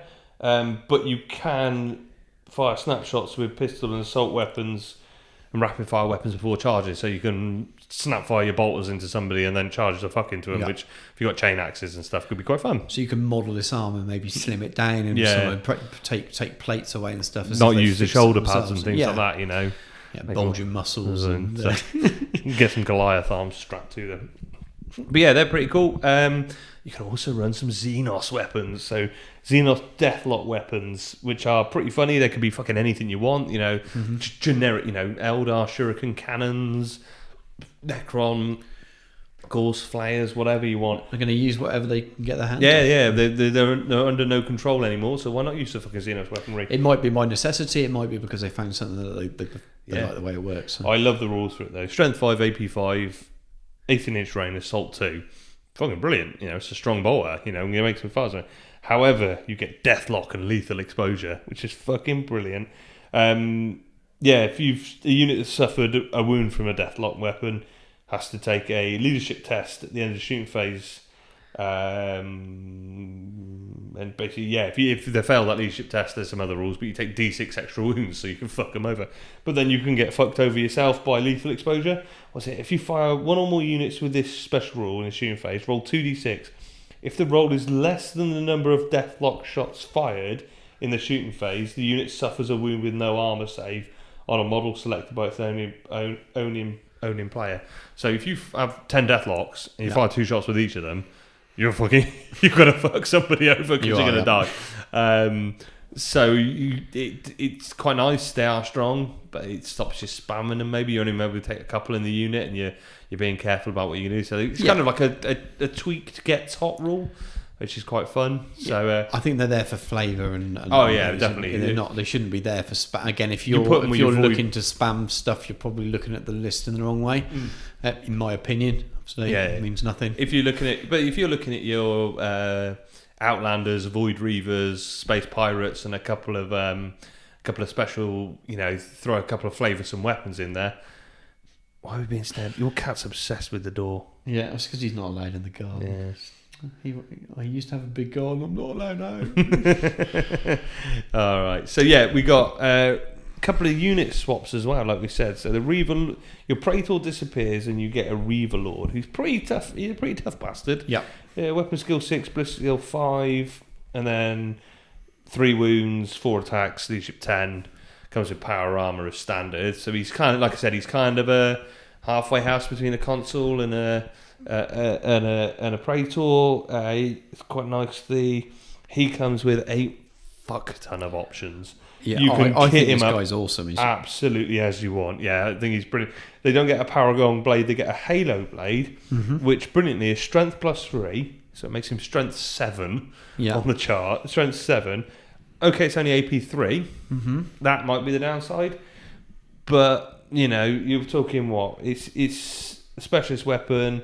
Can you take a power fist and a No, you can't. You can't tag team him with a power fist and a halo blade to get the extra attack. But he's still pretty savage. You can throw him in there. He's quite cool because you can give him.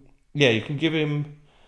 Oh fuck me! Where is it? It comes with an iron halo. Does it come with an iron halo? No, you've got to buy an iron halo, but you can give him a cyber familiar as well. So while you can save on your 3-up armor and give him a 3-up invul that you're going to get all the time. Yeah. So you don't need your artificial armor. You just go straight for a 3-up invul that you're going to roll all the time. So he's got some pretty cool. There's options. lots of options. You can even take a jet bike. You can Space Marine bike. There's loads of themes. He's kind of got everything there, so you can really sandbox him to be what you want. I would say he's your going back to that list earlier. He's not like you said. He's not going to be there to take on. He's not going to take on a Primarch. No, but he would be really good in a large unit of Marauders. Yeah. In close combat against quite a lot. I mean, he's got 4 attacks. The Marauders have got 2 attacks. Yeah, 4 if you get the charge right. On. You can put out a fuckload of attacks charging out of a Spartan. And like I said with the Vorax earlier, Yeah. Make your 2-up saves. You've got to make 30 of the fuckers. Yeah. You know, you're going to fail them. Yeah, definitely. I really like this guy, and that's why I would have, going back to the list earlier, but I would have him in there rather than the two Centurions. Then you get your Marauder squad. Yeah. Now, your Marauders replace your TAC Marines, basically, and they are fucking brilliant. They come with 2 attacks base. The Chief comes with 3, which is fucking brilliant. So you're talking veteran Marine level already. They come with a chainsword, a bolt pistol straight up, so they're geared up for assault already. You can give them a freaking chain axe, so you can play your World Eaters at your own game. And I mean, you can give them all kinds of options. They've got loads of options again. Well, they can take a Dreadclaw and a Proteus as standard dedicated transport, so you're not digging into your other slots there. They're, as you say, they're 2 attacks base. They're probably closest thing in a Legion list. They're the closest to Grey Slayers, aren't they? In terms of that kind of multi-use unit. Because you can make them very expensive. You can give them bolters as well. And make chuck them everything on them. Chuck everything on them. Makes them very expensive, but then they can do multiple. For me, they just scream. Chain axes, bolt pistols, assault vehicles. Exactly. Big units, 15 of them, charging out shit, and just get in people's grills. Yeah, that's to me is what you said. Even your Void, because your Void Reaver Outlanders, coming in Dreadclaws, 15 dudes, 10 dudes piling out of each one, termites, Black Shield termites full of Marauders. How fucking cool would that be? Yeah, that would look really cool. We don't know. There's nothing stopped. At the moment. Well, no, because you build your Black Shields list out of the Legion list. Everything that's available to Legions is available, with the exception of what's in the limited resource. So I would say yes, you can. Unless there's list, I could see. It wouldn't surprise me in the future. It would need to update special rules whether they would suddenly become restricted. But at the moment, I think with these lists, I don't think we'll see an update to these lists. I think these are what they are. They're designed as a. Like I said, because they're designed from such a point of fluff, I don't think Forge World are going to come back. They require a level of self-regulation with them and a self. I would say termites, yeah, great. They're not unless the rules are total bullshit. Yeah, I don't see a problem. But if you can get 12, you get 10 of them, 10 Reavers in there, and your Reaver Lord, great. An apothecary in there, fucking crack on. That'd be cool as fuck. You've got they're attacking from a position of strength. They're coming up from underneath when they're ambushing a convoy. Your surf and turf. You got a couple of cestus full of black shit. I love the idea of having these guys and maybe not using the dedicated transports, maybe actually filling up heavy slots and actually having a couple of Spartans. Pair of Spartans. Because you've not got the other cheat. You can build this list that you're not going to have other stuff that people are going to frown at you having. By the time you've got 15 Reavers in each and some HQs and an apothecary and stuff and 2 Spartans at 2.5, 3k, you ain't gonna have a lot left for other stuff. So you're committing to that. I think they're cool like that. Very, very cool. But blasting up the field with them and then piling out and chain axes and bolts. It depends what you like. I mean, if you like the dropper sort of thing, just stick them in Dreadclaws like you said. I love the tanks, great thing so I always look to ways of getting them, letting stuff in tanks. So you can throw shotguns on them. You can throw. You can throw a thunder hammer in there. You can take some combi weapons. We can have them all equipped different. You can have a unit popping out of a rhino that has got. What can you take? Your shotguns. And you can give them all auto guns, sniper rifles. Get them in position and get them heavy chainsaws on a load of them. Take heavy chainsaws. God, fuck me, heavy chainsaws on everything. Fuck me, you can make them like strength 7 with heavy chains. You can make like strength 8 with heavy chainswords.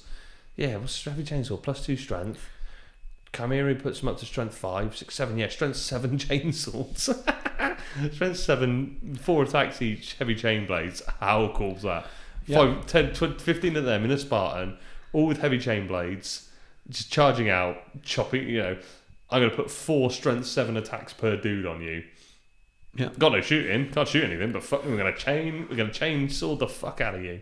Great in Zone Mortalis. So if you're looking at building, if you're thinking about we were talking about theme lists. You think I don't want to do a big army, but I fancy doing a little theme force. Do a little ZM force of Black Shields, pirates, Outlanders, Zone Mortalis, space pirate raiding ship. They're all gonna have eye patches.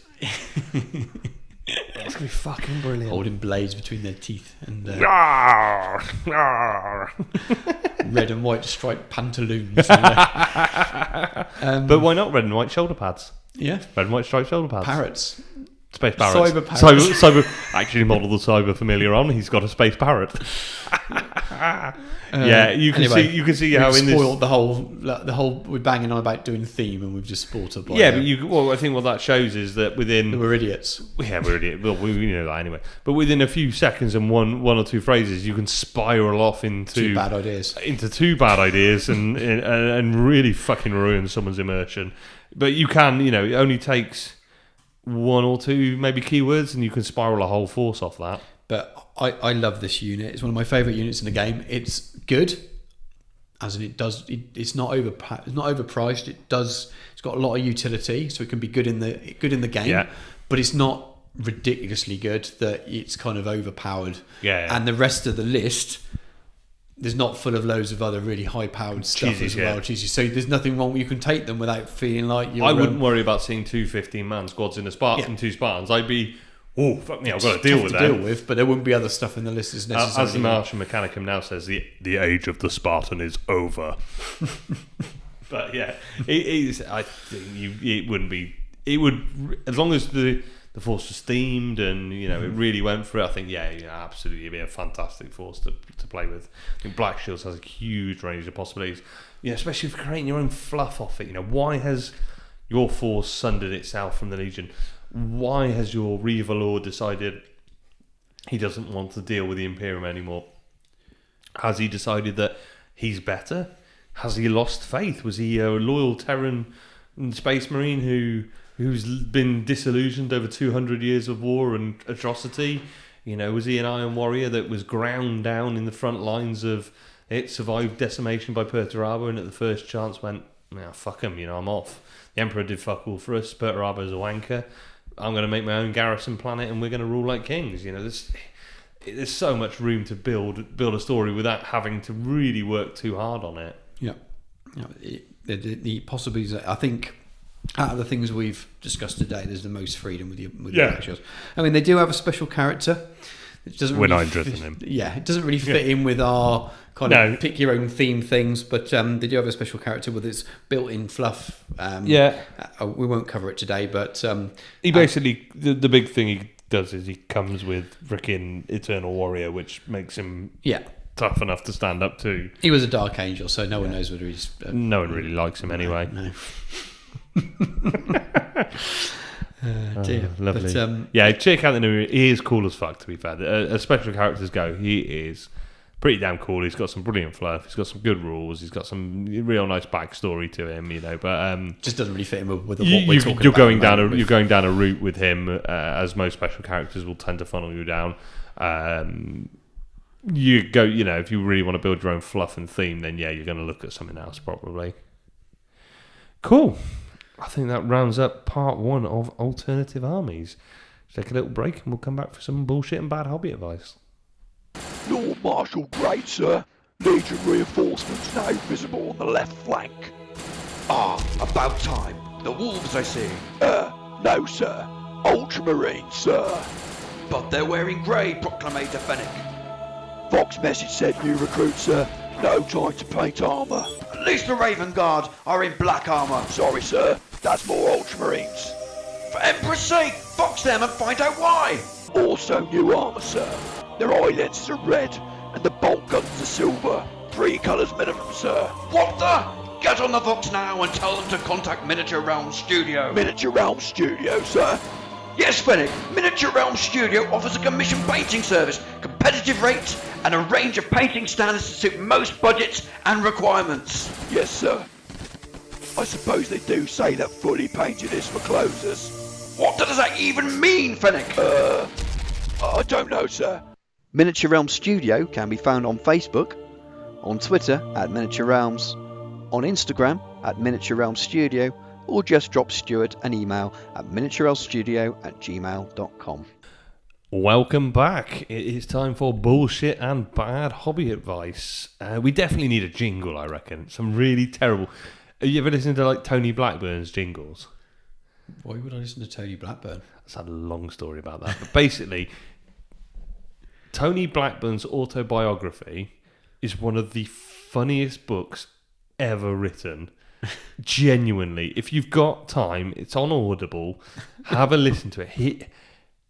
He got into a drink and drug spiral, but only abused drugs at the weekend because he had to get up for his radio show. It sounds like you've read Alan Partridge and got it confused with... No. Alan Partridge is based off Tony Blackburn's autobiography. Honest to God, if you're ever at a loose end, Poptastic by Tony Blackburn is one of the single funniest things I've ever listened to. It makes Partridge look normal. Does he drive barefoot and eat Toblerone? He does far weirder stuff. He talks about Radio Caroline. So Radio Caroline, do you remember Radio Caroline? Yeah. So he got into engine trouble once, and they had to abandon ship. And Tony Blackburn talks about how when they got to the beach, he made sure he was the first off the lifeboat because he knew the press would be there, and he wanted to make sure he was in the publicity. It's all about the way he writes it and the way he phrases it. Did he write it? It's not a ghostwriter. Oh, no, he wrote it. Oh my God, he wrote it. He likes to claim that he invented the persistent time check on radio. When they come back and they go, it's 12 minutes past 10 now. And he was like, BBC used to only do it every 15 minutes. I didn't think that was right. I did it after every song. Honestly, it's hard to explain why it's so funny. But if you're a fan of Partridge, you can get it for an Audible credit. It's $9.99. You will just laugh your ass off the whole way through it. It's fantastic. It is utterly genius. It's a real accidental Partridge. Maybe. It's the original accidental Partridge. Partridge. I think Coogan said he based a lot of Partridge off Tony Blackburn. That's where it's come from. It is fantastic. He has lived the Partridge life. It is utter genius. I've cried with laughter on the way through it, and he is deadly serious. He genuinely thinks this. The best bit is at the end of each chapter, he has a bit where one of his family members gives a feedback, and he puts comments in. So his kid will be saying, "Oh, we know Dad's a bit bonkers, but that's it." And he'd be like, oh really? Am I? It's just it doesn't. I can't do it justice, but I might look it up. Pop-tastic. But, however, No. Screw the hobby. Let's talk that about Alan Partridge more. this section's been requested, and it wasn't. Can you about do 15 minutes on Tony Blackburn? Yeah, never get down a rabbit hole down here, do we? Right, yeah, bullshit and bad hobby advice. I'm going to record a jingle for it in the Tony Blackburn style. Yeah, that's the section done. No, Thank that's you. it. Yeah. Let's just go. No, this is going to hark back to a couple of requests that were made to us about building and painting large Forge World resin kits. So I think nowadays there's a lot of good stuff about plastic kits. The GW videos painting sort of Mortarion and some of the Age of Sigmar models and Imperial Knights and stuff are quite well covered on Warhammer TV. So we're going to try and focus on probably dealing with the bigger Forge World resin kits. So some fucker who decides to build a Mastodon and keep it all removable, some idiot like that. What difficulties are? Where do you start then? When you've bought your Cerastus Knight Lancer, where do you start then? How do you approach it? I think the hardest part, I think there's a lot of people worry about this more than they should do. Yes. Because I don't actually think they're that hard. I think I'm shit at modelling and I've built them. Yeah, but I think the hardest part is when you have something tricky, which you can have on any kit. You talk about people building Storm Eagles and Fire Raptors. I think you'll find that far harder than a lot of the even bigger kits. Yes, the doors on your front doors on your Mastodon caused you problems in terms of getting them aligned. Yeah. That's just that kit. I don't think it's to do with the size of the kit. It's obviously got something to do with it, but I think planning is something you have to do with those big kits. You can't just open up, follow the instructions bit by bit. Stick it all together off. You need to really think, because it's so big, you need to think about how you intend to paint it. If you're a build it all and paint it person, fair enough. But got to think about what sub-assemblies you're going to leave it into paint. Are you going to paint the interior? What bits do you need to leave off to do that? So almost kind of think through, if I build this bit, well, I need to get access to that. So we go back to the Mastodon build. So to paint the interior, I have to leave the base shell in half so I can get to the interior. At the very least, you need to leave the top off. But better, you would leave one of the full sides off. I left the full side off. So what that also created issues then is, once I painted it, you then got to glue it. So it took a lot more dry fitting and planning. Yeah. And the issues I ran into is actually when you're dry fitting, still it's not a perfect fit. I've had issues like I had to sand file down some aspects of the door to be able to get back in, and that was after the interior had been painted and the model had actually been primed on the outside. Yeah. So that then left me with having to brush paint on bits of primer to get that all fitted. Where I've masked stuff off, there's become issues with overspray and stuff like that, which I've got to go back in and correct. And then I've had to rebuild it all and put it together. So it does require a lot more planning. The Mastodon's taken a lot of time because it's been in a lot more stages. If it was a Rhino and I glued all the doors shut, you only got to paint the outside. But because I wanted to paint the interior, that was a model on its own doing the interior. But one of the things that quite often comes up is posability, especially with the knights. Mm-hmm. If you've built a plastic knight, it's monopose. Legs go together, bang, thank you very much. A lot of people get quite scared about, oh shit, how am I going to do this? I want it, how dynamic can I be? And it comes down to planning and dry fitting, blue tacking joints, moving stuff around. My Atropos had to have quite a lot of internal works on it's missing some struts in places where to get the pose right and the armor plate on. And one of the things to remember is, if it's all resin, heat the fucker up. Yeah. Heat it up and bend stuff. The Mastodon doors got to a point where they were 90% of the way there. Just fucking heated the thing with a hairdryer, bent the doors around a bit, and it just closed that last little gap, and now they sit nicely. They even connect on the magnets together, which is a fucking joy. So what tools then? Let's just discuss. So we talked about the planning stage, and the next stage is the list of tools you may need. I think we've covered this a bit before. I don't think there's going to be anything new really. But G-clamps are great. Yep. Folding stuff in place, especially on big kits. A drill, and not just your pin vise. You are talking a power drill, a decent power drill. Titans, if you're pinning legs and arms and things, brass rod in joints, you're going to want to drill 3-4 mil holes and you're going to want to sink them a couple of centimeters into joints. I mean, you can use a Dremel for this as well. Dremels are good. I find with Dremels, bigger holes, the kit gets more expensive. If you've got a battery drill at home, which I imagine most people have for putting up a shelf, you just need a 3mm wood drill bit or a 3mm metal drill bit. That will do you a 3mm hole in it, and you'll probably find that's better than a Dremel.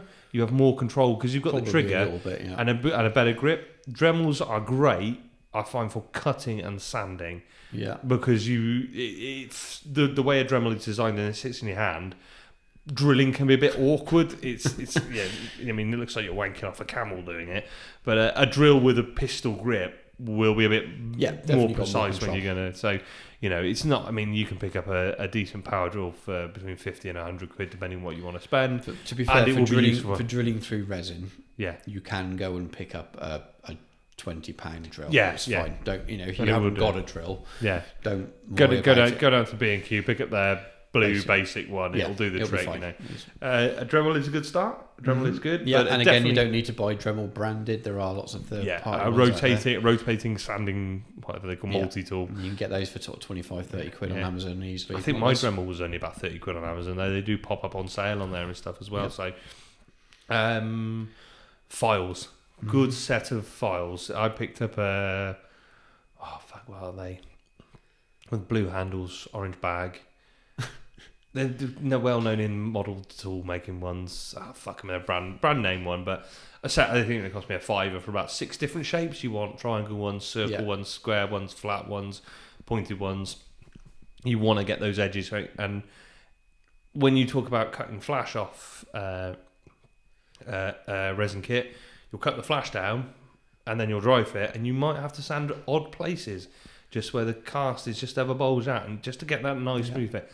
And dry fitting is so important, but you'll find you're constantly sanding a bit, trying it, sanding a bit more. Too much, might need to fill it again.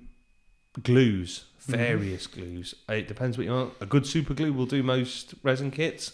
When you're going up to the bigger kits, you might want to look at 2-part epoxy resins. Yeah, they will set like fuck. I know I glued a few things to my desk when I was so that takes a lot longer to cure and dry. 24, 48 hours, because it means you've got time to pose things. Yeah. But if you lack patience and you glue the feet onto the legs and you want to build the top part and you want to build it all in one go, just actually, I think one of the things to talk about with big kits is patience. Actually, you are not going to build a wall hand tighten in 25 minutes. It's going to take a couple of days. I mean, I refixed that Titan that came to me for painting, which is 90% built, and I probably spent a day sorting out the leg, pinning it, getting it set, getting it on. It wasn't a bad build at all, but I just was improving. Yeah. They pinned it with paper clips. I pinned it with 3mm brass rod, and I did 2 pins in each hip joint, which was probably way more than was needed. But I wanted to make sure it was great for smaller models. It's not really going to bear the weight very well. Of all hand Titan's hips. So, magnets is the other one to talk about with big kits, isn't it? Yeah. Transporting your big kit around is always a pain. I'm a bit of an idiot. All my nuts are built solid, but I like to have them glued and solid and in place. A lot of people magnetise nuts at the waist, magnetise arms. Definitely, it's for transport much easier. You're going to be talking 5, 6, 7 mil diameter magnets, good strong pull on them. Yeah, all the usual things with magnets, making sure they fit right. You might do a mix of magnet and pin as well. To stop it moving, because magnets will fine, but if you don't want you don't want to twist at the waist. You might put a pin in that it slots into, and then the magnet holds it in place. That's right. Yeah. So definitely, it comes down to that planning that you mentioned. You want to be thinking, how do I want it? And like I said, dry fitting, blue tacking things in place, seeing how it looks, and going like that. Tools wise, you want a saw, you want a razor saw, because you're going to be taking large gates off in places. And just general hacksaw and stuff as well will be fine for general cutting. Normal clippers, and probably get some cheap old ones as well. Because I don't know about you, but you have a couple of sets of clippers. I've got a nice set of fine detail ones. Keep for the fine little bits, and one for hacking shit out of stuff with. The ones you'd have already got massive dents and things in them, but usually for chopping metal arms off things. Yeah, because I'm lazy and I don't hacksaw things. I just fucking attack them with a fucking. If I can clip stuff off, I'll clip it. They're always within reach. Yeah. Okay. So that's you've got it prepped and painted. prepped. You got it prepped. You've got your sub-assemblies You're ready. going to want green stuff. You're going to want green stuff. Milliput. You want to want filler as well. Yeah. It's easier to fill and sand stuff sometimes after you've than sand stuff down. Sometimes you have to fill bits as well, especially things like. Everyone knows if I built a Spartan, this might not quite qualify as a super big kit, but where you have the gates at the back that are always on the tracks. I'm still yet to get a set of gates off a fucking track without snapping a track. Typhon, everything. Almost impossible. Yeah, they're on the same. You get the same issue on the Typhon. It is the same design, same baseline. So there will be bits like that you'll have to do some repairs. These are advanced kits. They're not the plastic kits where once you've removed it from its sprue, it's perfect. You maybe on mold lines to take off also, but it's got you are going to spend time building and planning it and getting it ready. That's probably a big thing actually. Is realise that these aren't when you approach it. And it's not necessarily going to be 100% perfect. And I'm not defending bad casts, etc., and the other issues, but it's not a plastic kit. It's not. There's an expectation some work would be needed. It's just the idiot who says he's going to try and build and paint up a Firon in 2 weeks. Oh, you'll be fine. You're fine. But we said planning is massive. So you got your sub-assemblies done. You've patched it, filled it, green stuffed it, got your magnets in place. Where'd you start with painting it? I approach painting the same way as I do any other tank or something. Yep. Any other miniature. I break it down into stages. A knight is a big dreadnought. Yeah, exactly. It's the same thing. All you're doing is increasing the surface areas and adjusting your paint to match to make it better. So I don't really treat it an awful lot different. People might have different painters might have different answers for you there, but you're going to be looking at things like, if you've not got access to an airbrush, a rattle can's going to be good. If you're trying to lay down silver on a knight, brush paint a knight or a titan is just even if you get you're not got an airbrush, you might look at, all right, I'm going to spray all the panels red. And then I'm going to mask and take them off and use a rattle can lead belcher to spray all the trim silver. You can. An airbrush is a more concentrated rattle can. Paint the trim after spraying it, but but you're looking at things like that. Oil washes are great. You can get your Halfords gloss lacquer from Halfords, and then you can even if you don't have an airbrush, you can oil wash. You're going to be doing it in volumes like that. You can look at those kinds. So all these kind of still do a very good job there with that airbrush. It will still look awesome on the table. It's not going to look show winning quality, but you can have an amazing looking. Yeah, the big thing for your airbrush is going to give you on big kits is the ability to lay down a consistency of paint across a large flat area. Yeah. Well, you say that, but I put a fucking thumbprint in a fucking Mastodon earlier when I was picking something up after I airbrushed the white, and it's got a fucking dirty great thumbprint in it. Something's getting battle damage to cover that up. It's always the way. It's always the way. Yeah, hopefully that about covers it. I don't know. Is there anything else? The cat's trying to get through the fucking window now. He's had enough of me. He's saying, go home, you miserable cunt. Stop talking about stupid toy soldiers. I'm going to smash all these cards off the windowsill. Now he's fucked. Now he's stuck. He's definitely stuck in there now. He doesn't care. He's doing that stuff off. Don't give no fuck. Anything else you want to say? Name a cat Alan. That's what you get. Alan the cat. I love Alan. Anything else on big kits? Not really. I feel like it's a very simplistic answer, but you need a few more tools that you can get away with not having on the smaller kits. Yeah.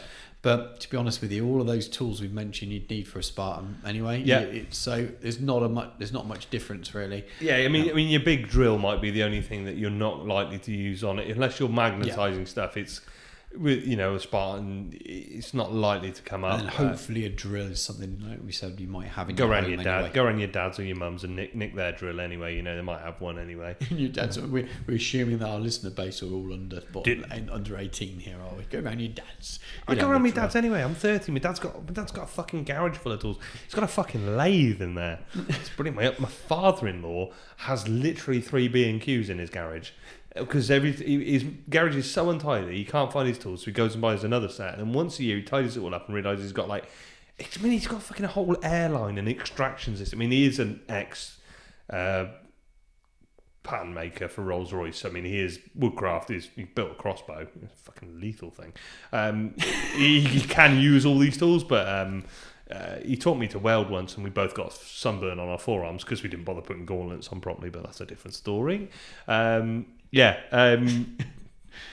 on your dad's. Go and nick draw from your dad. Yes, or purchase one yourself. But yeah, or you could go and borrow one from your dad if you really, really want. Or your mum. Or your mum. Your mum might have one. Your mum might have some power tools you can borrow. Don't know how good they'll be for making sure. I'm so funny, I've amused myself.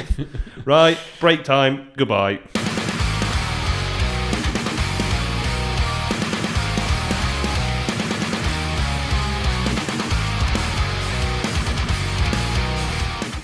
Ladies and gentlemen, it's time to get the hell out of the sweaty conservatory. So we'll have a quick roundup at the end. A couple of events to shout out. Go and check out the Conflict Norwich events. They've got a Centurion Plus event coming up soon. They've got a bigger event later in the year. And go and check them out. Si's been posting those in our group, so you can go and check those out. I think there's still some places for the Spartan X edition as well, Si Davis's event. I'm not sure, but potentially. Potentially, maybe Pete, 30k Frontier has just launched his latest set of events. Yeah. The next stage in the Rakilian Wars. So definitely go and check out 30k Frontier. Go and find them. Who else? The Volturus event that I'm going to. Up at Swords and Boards in Derby. Yeah, let me find the date for that again, because I know they're not pushing that too much until they've finished the first event, which is in May. Yeah. It is the 16th and 17th of June in Swords and Balls in Derby. So there's a Facebook group for that one. So it's going to be run by Callum and Harry. Yeah, Harry. Is that Callum and Harry. It's going to be a good event. It's going to be. They're good. top dudes. They're going to, they're good. They've been supported by Jody and Sam, and Sam's running Path to Conversation down in the South Coast. So they've got people around them who do know what they're doing, and I think they're going to run a cracking event. It sounds really good. I think what's going to happen is if you people are going to go boards, to the first one that's sold out in Firestorm, then everyone's going to suddenly go, wow, I want to go to this next one. So I'd get in there quick and buy your tickets. Cat's twatting the door to its shit tub. Just confuse the fuck out of me. He's having a great time. I would definitely go up. Swords and Balls looks like a good place up there. And if you go up to Swords and Balls, you might meet an internet celebrity up there. Podcast Wanker sat opposite me is going up there. So yeah, I've not got many fans like you, Tom. I haven't got fans. Heresy great again. I've got people with restraining orders against me. So yeah, strump. Yeah, definitely loads of events. Go and check out the 30k UK events page. The UK events page. There are lots of events up there. The UK, the global calendar as well. If you're around the world, there's the 30k global event calendar. Events being posted in there every week. They do a far better job than us just reading off. Yeah. It's not that we don't care either. It's just that I can't remember half the crap, and it's only so interesting listening to me and Stu reading a list up. So, as we've been telling people, there is lots of events being posted in our group. So go and jump in there. You'll find 30k events in there. Links to events in there. It's definitely the easiest way to get you the correct information. Mm-hmm. Cool. Get in touch with us with your theme ideas for Black Shields and Dark Compliance. And, we'd love to see your ideas. Tell us what you've been doing with those, because you don't see so much of those. Yeah. And then as we follow on with the next couple of shows, as we continue the alternative armies theme stuff, we can give us some more contact and tell us what you've been doing, because it's definitely. And hopefully this will go out before the 16th, but tickets go on sale for Tarsus on the 16th. Mm-hmm. It's going to be good. We've got the run of the pub for the entire weekend, so we've got Friday night gaming as well. So we'll be open till 9:30 for that on the Friday night. So it'll be come down, hang out, get some pizzas, some beers, trash the place. Play on all the tables. I can sit and watch your wife shovel cat shit now. This is much better than being in the shed. I didn't get to. He's done well there. Fuck me, he looks like a small child. He looks dead pleased with himself. Alan the cat has done a massive shit. I can't wait till we can let them out the bloody house.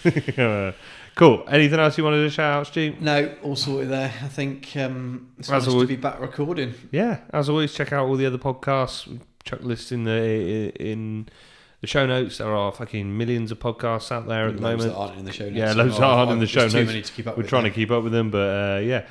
Take it easy, guys, and we shall see you again soon.